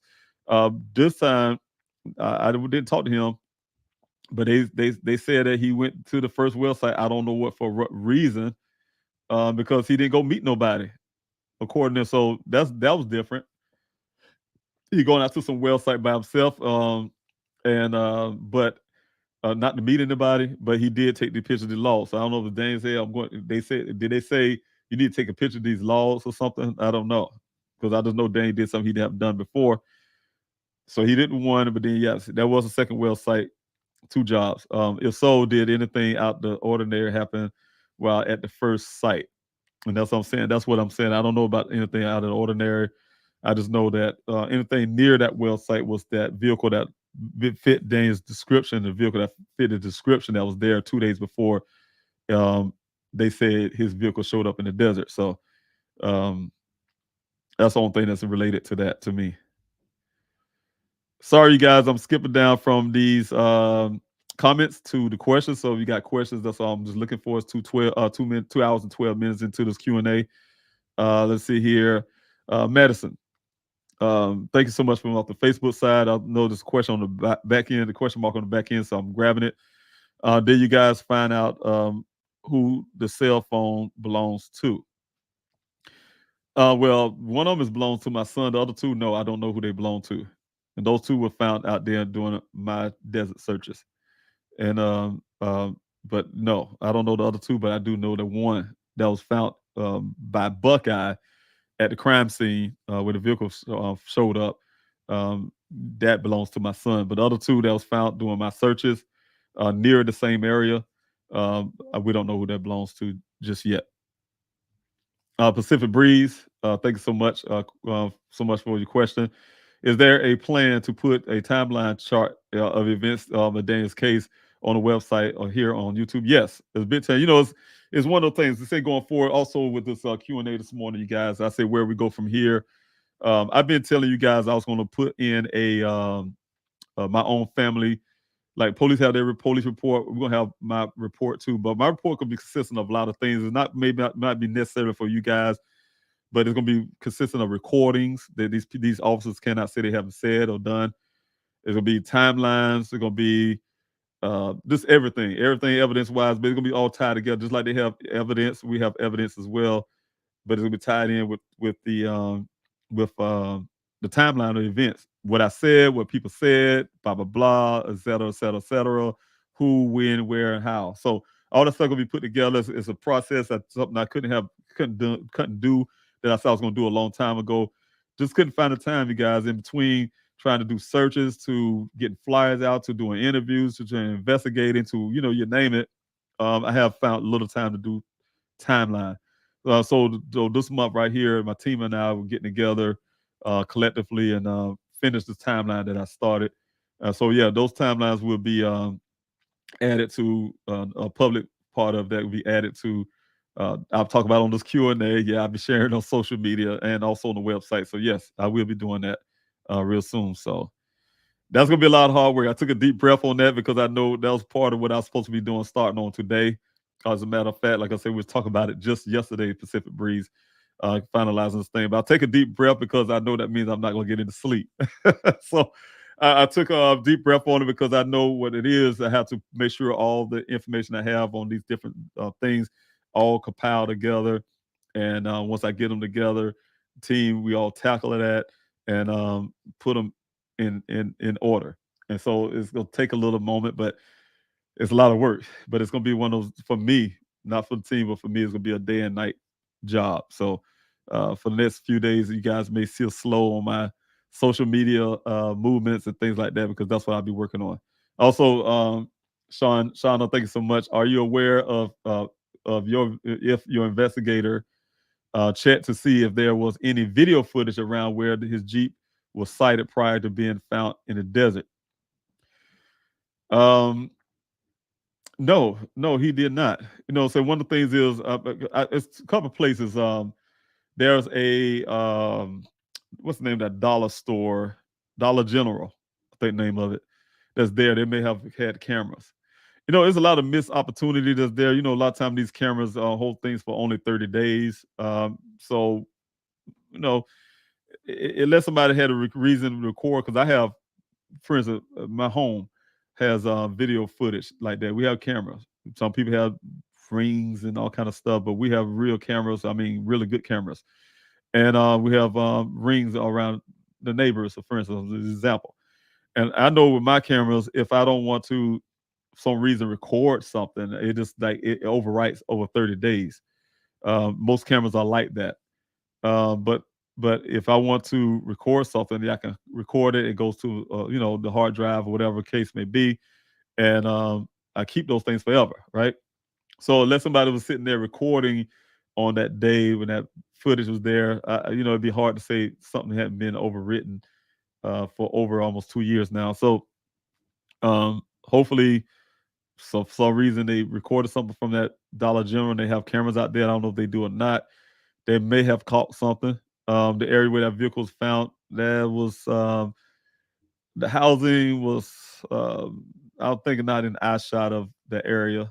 But yeah, is him doing that? No, I don't know, but getting footage of that area where that vehicle was spotted. So I don't know. A lot of things I don't know if he did. So I'm still waiting on things he said he. Yeah. Anyway, we'll get into this some other day too. Country girl, thanks so much for your question. If I remember correctly, Daniel and his sister had a SOS emergency code when they set up. When did they set that up? They probably set it up when they first came out to Arizona. Well, Daniel was out to Arizona first, then she came along, but they probably set that up sometime after that. But yeah, the way it works is that because they're from South Carolina, my children again took my advice, which I'm grateful to expand their horizons and leave South Carolina, because the world is bigger than South Carolina. And I want to make sure they be able to experience that type of things in life for themselves, the young people. And they went out to Arizona. Daniel was out there first. Of course, he tried to convince me to live in Arizona too. He just loved Arizona. I'm sure he must have convinced his sister. She wanted to come out there, and she's still there enjoying her life. But the thing, and when I say enjoy life, she's really loved Arizona as well. But the thing is, they're the only two family wise. Everybody else away from them in different states. And so those two have each other. They hang out together, they go to each other's house, eat, and so on and so on. They're brothers and sisters, right? So it's natural to build some kind of safety mechanism, which my daughter wanted to swap keys or whatever for each other's place. But hey, Danny's an independent guy. He didn't want that. But the thing is, but the emergency part of it is something they set up. If something was to go wrong, they had their little code, and that's what they ended up doing. Daniel was doing that night from the Waffle House situation to the way he put it after he came back. And I was on the phone with my daughter at the time as he was just doing it to see how fast she react. That was his wording. So he just seeing how fast it went. So I don't know if it was actually an emergency and he just not trying to play it off, or he was doing or he was thinking it might be an emergency eventually, and he's seeing if she's going to be able to respond. But he did do a test on that, almost like you would test your fire alarm. I hope you do every year, especially this weekend when you need to change your batteries, you guys, for your smoke detectors in your house. Don't wait till it start making a little chirp sound. It's better you go ahead and change it when the time go back and things like that. So that's good ways to try to remember it. All right, Lonnie, I'm about to put your comment there. I said I was gonna look for straight questions, but I know how you feel, and I had to put this up. Buckeye Police Department is run like a criminal organization. I agree. Led by Chief Larry Hall. Excuse me. There's more than enough to open a criminal investigation on Buckeye PD and Daniel being missing. Yes, and it'd be on both. Like I said, criminal investigation on the disappearance of my son, and there should be a criminal investigation on the Buckeye Police Department as well.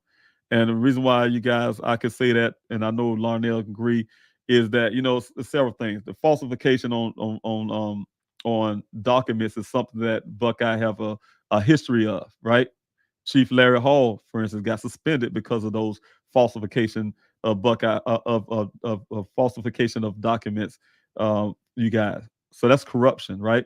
But instead of them firing this guy and getting rid of him totally, they gave him some type of promotion at one point, make him some kind of assistant city manager at first. Then now he's back as chief again. I mean, he's always been chief. To make a long story short, always been in charge. So they let them get rid of him for that reason. That's the city of Buckeye, city managers. They love this criminal stuff, obviously, in my opinion. And the thing is, and some other little things. You got the department guy was stealing people's information, law enforcement now, stealing people information, you guys out there. So there's a lot of things of corruption that have been going on in the department, and they're still the same players there, right? The other part is also the fact with the Buckeye Police Department is the fact that the way that they handle Daniel's cases, period. If you guys, let's say, when I say about that police report being falsified, they also falsified, in my opinion, the report. That's why you see they pull it off the things, because I start talking about these things of the one they have about Daniel. Guys, when I first got the police report from the Buckeye Police Department, Chief Hall directly, it was a partial report. The meeting I had a few days after that vehicle showed up in that desert, they gave me a partial report, and he promised me a full report. During the time we supposed to have some kind of talking order before we gave them information, say otherwise. They was fine with me then, have really open dialogue. They gave me his phone, his personal number, all this stuff, right? So once they like I said, they get the partial report. He told me Detective Biffin, when he was finished writing, finalizing that full report, finished writing his part, they gonna give me the final report. And they call it, this is where they use final report. And to back that up, you guys, like I told you on social media, came out and said they had more leads to follow. But when they gave my investigator, when I got my investigator, because I didn't believe their story, they gave my investigator didn't go pull that data from that vehicle. They gave my investigator that data from that vehicle that was pulled. They pulled from that vehicle. They didn't read it right, you guys. That's why y'all know nothing about the 11 additional miles, all because they can't even read the report. That's the crazy part about it. This is the police department now. But they gave it to him, and they told him, he told me, and they told him that they are not investigating Daniel's case. They are done with it. It's closed, basically. They closed it, right? Gave him the final report too, gave me the final report, unredacted. I have an unredacted version, right? Finalized. And they moved on until you guys' thing became national, and I was gave them all the hard evidence that say foul play. That's when they all of a sudden pretended like they've been always investigating still. They still pretended like they all this kind of stuff, right? That's going on that you guys hear now. But then you start looking at what I'm saying, the falsification came in when I was going through. I didn't realize it at first, you guys. They kept coming up with these new reports all the time to the public. And people say, man, you seen this on the report? And they tell me things. I'm like, no, that ain't in my report that they gave me. So I don't know what people's talking about. But I went through this with one of the content creators, Q Carlock is her name. And she was going through the new report that they put out. The report, when I say new, is after they gave me this. They put out the public report, and she was going down that report, and I was using the report they gave me, because me and her was reading. She was asking me stuff as going down about the report, so I could fill in my part, what I'm feeling about what they say.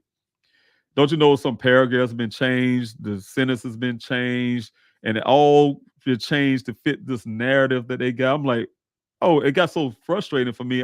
We stopped. Me and her never completed this going one-on-one because they didn't match. The copy they gave me and the copy they gave the public is two different things. And it's supposed to be official police report. So I'm saying, that's called, to me, it's called falsifying report. In my opinion, I don't know the legal thing about it, but this me, that's false. That's what falsification is. When you can change a whole paragraph or you can change sentences. It's a thing called supplementary report, you guys, that's just something you put on the end to kind of correct some things that say, hey, you know what, we didn't put in, for instance, we such. You put supplementary stuff, but you don't change paragraphs and things like that. So that's what I'm learning. I'm learning a lot, you guys, just dealing with this whole thing, but that's what I call falsification. So yeah, all of that need to be investigated from somebody. Somebody, again, you guys, law enforcement listen to this Q&A all the time.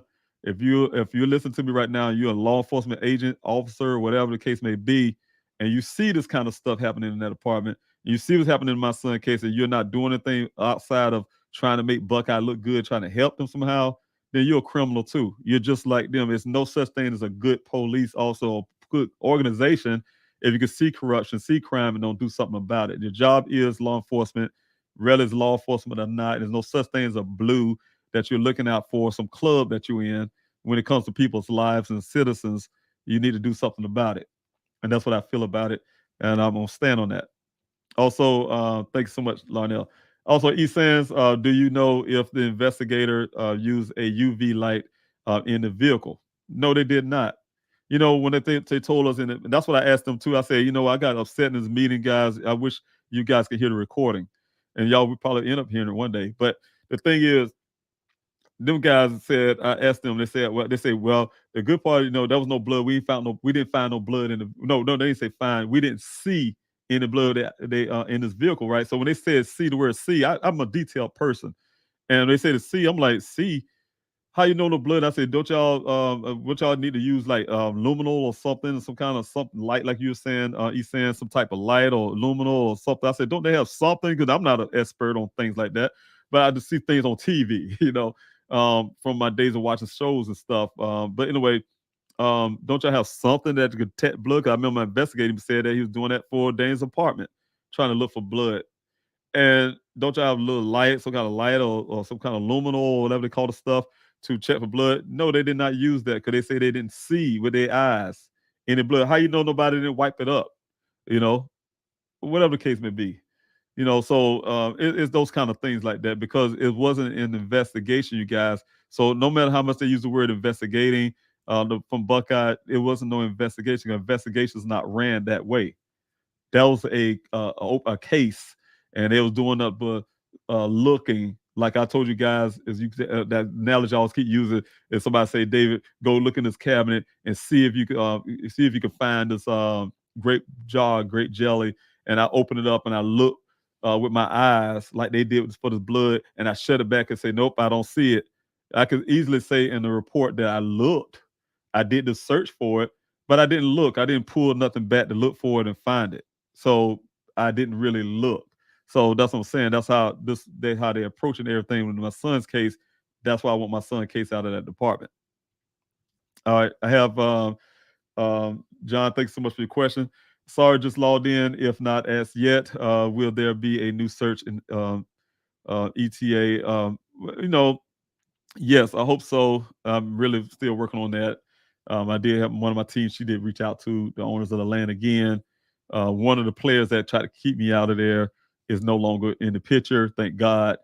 So that may give me the opportunity to get those last bit pockets area that really need to be done too.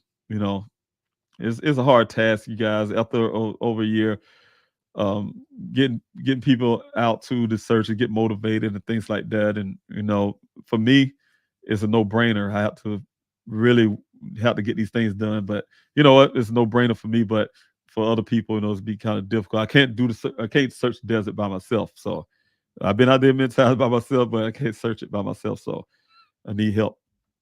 All right. Country girl, thanks so much for being here. Question: if you can't say it, it's okay. Does the pictures that the rancher gave you on the Jeep match the ones the Buckeye Police? I was gonna sit them side by side to see. Now, one thing I did have done when I sit them, kind of look at them back to back, like you was talking, I can see how the Buckeye Police Department removing things.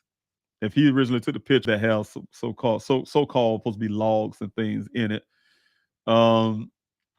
they pull it out of there and they move things around. I don't know if to look for clues or whatever time at the time or whatever, but they did had a box sitting on top of the vehicle. Then it's back on one picture, back in there. I'm talking Buckeye, so it's been moving around. Little things been moving around. So I can't tell the reason why they did it that way, but they've been moving things. They were moving things around on their picture versus what the rancher gave me is just there. Where I guess it's supposed to be there where it originally was at the time it was pushed down in that ravine. Any more questions? Sean, I'm gonna put your information up there for everybody as I look for another question here. I had to get off you guys. It's 2 hours and 30 minutes. Sorry if you're not able to talk about it, but is there a way to see your well video again? Yeah, I can. I can do it this evening, guys. You guys come back on. Matter of fact, that'll be a good idea. I'll take the pictures that the Buckeye Police Department put up on there. They're probably gonna put it down so I can't get it. So I think I already took screenshots of it, but I hope I did. I believe so. But I'll get those pictures and compare to what they're saying was in the well versus what was actually in there, and I can put that video back up. So that's a good idea. You guys come back this evening. I'll talk about the well, what was found in that well, and the reason why the way I was looking at it, and the way I saw the need for the FBI to look into this well, the FBI to resume those things at the well. Unfortunately, the Buckeye Police Department beat them to it, jumped in there and pull out what appears to be coins in a sense. Not literally, but I said that because small items, basically, to say to the public, it was nothing in there but a couple of little coins or something, in a sense, bolts and screws or something. But you guys seen everything, which I'm gonna show you this evening, all the stuff that was in there that should have been in their pictures on social media as well. All right, I would do that. So thanks so much. The nurse in me would like to see the possible skull, and I will show it to you as well. So that'd be a good thing. Thank you, Rita, for being here. It's good to see you. Thank you so much for everything you do. You're such a wonderful lady. So thanks so much. I want to throw it out. Sorry in the rush. Would like to say more, but I'm well over my time. So I'm going to rush down. Thank you so much, you guys. Thank you, Anissa. When did the last landowners where Daniel supposedly went missing take possession of the land? Um, they did that. It was the Eldorado Holders. They did that in 2021. I say around November of 2021. The Howard Hughes Corporation came in on 2022 last year, but 2023 now it is all Howard Hughes Corporation. So it kind of flipped around. The rancher and all them people out there during the time sold those lands, Douglas Ranch and so on, so on, so on. So yeah, it started changing really quickly with this development coming. Sarah, question: how is it this hidden water report not massive red flag for law enforcement? I don't know. Like I'm telling you guys, to me, it's out of purposely done because it's impossible to see certain parallels and don't put them together. Probably because Buckeye Police is loyal to the last governor, and also because if you look at the history, which I did some digging into myself, you'll start figuring out that some of these players, when I say players, law enforcement as well, are investors and people who are tied to this development being a success. So you guys, if you do some real research into that, digging into, you'll find some things that really will shock you, who people are connected with, and why they want this project to go forward. Right? There's a lot of money to be made. All right. Also, is Ken with the development company? I'm not sure. I don't know that he's somewhat. What I see so far, it could be part owner or owner of Weber Waterworks. Shauna, thank you. Don't forget, you guys, hit the like, share, subscribe button. Sorry, you guys, I can't hit all the rest of your comments, but I'm really looking forward the last questions, and I think that was the last question. So thank you guys so much. I'll see you this evening. Please come back to this evening's Q&A, and I will definitely have this. I would work on have the well footage there. I start off with that and then go into other things. So, so you can see just because of that request, I would do that. So thank you so much, you guys. Love you. Thanks so much. I took well over the time I should have, but thanks so much, you guys. Love y'all. Thank you guys for all your love, support. Be blessed and have a good evening, a good day.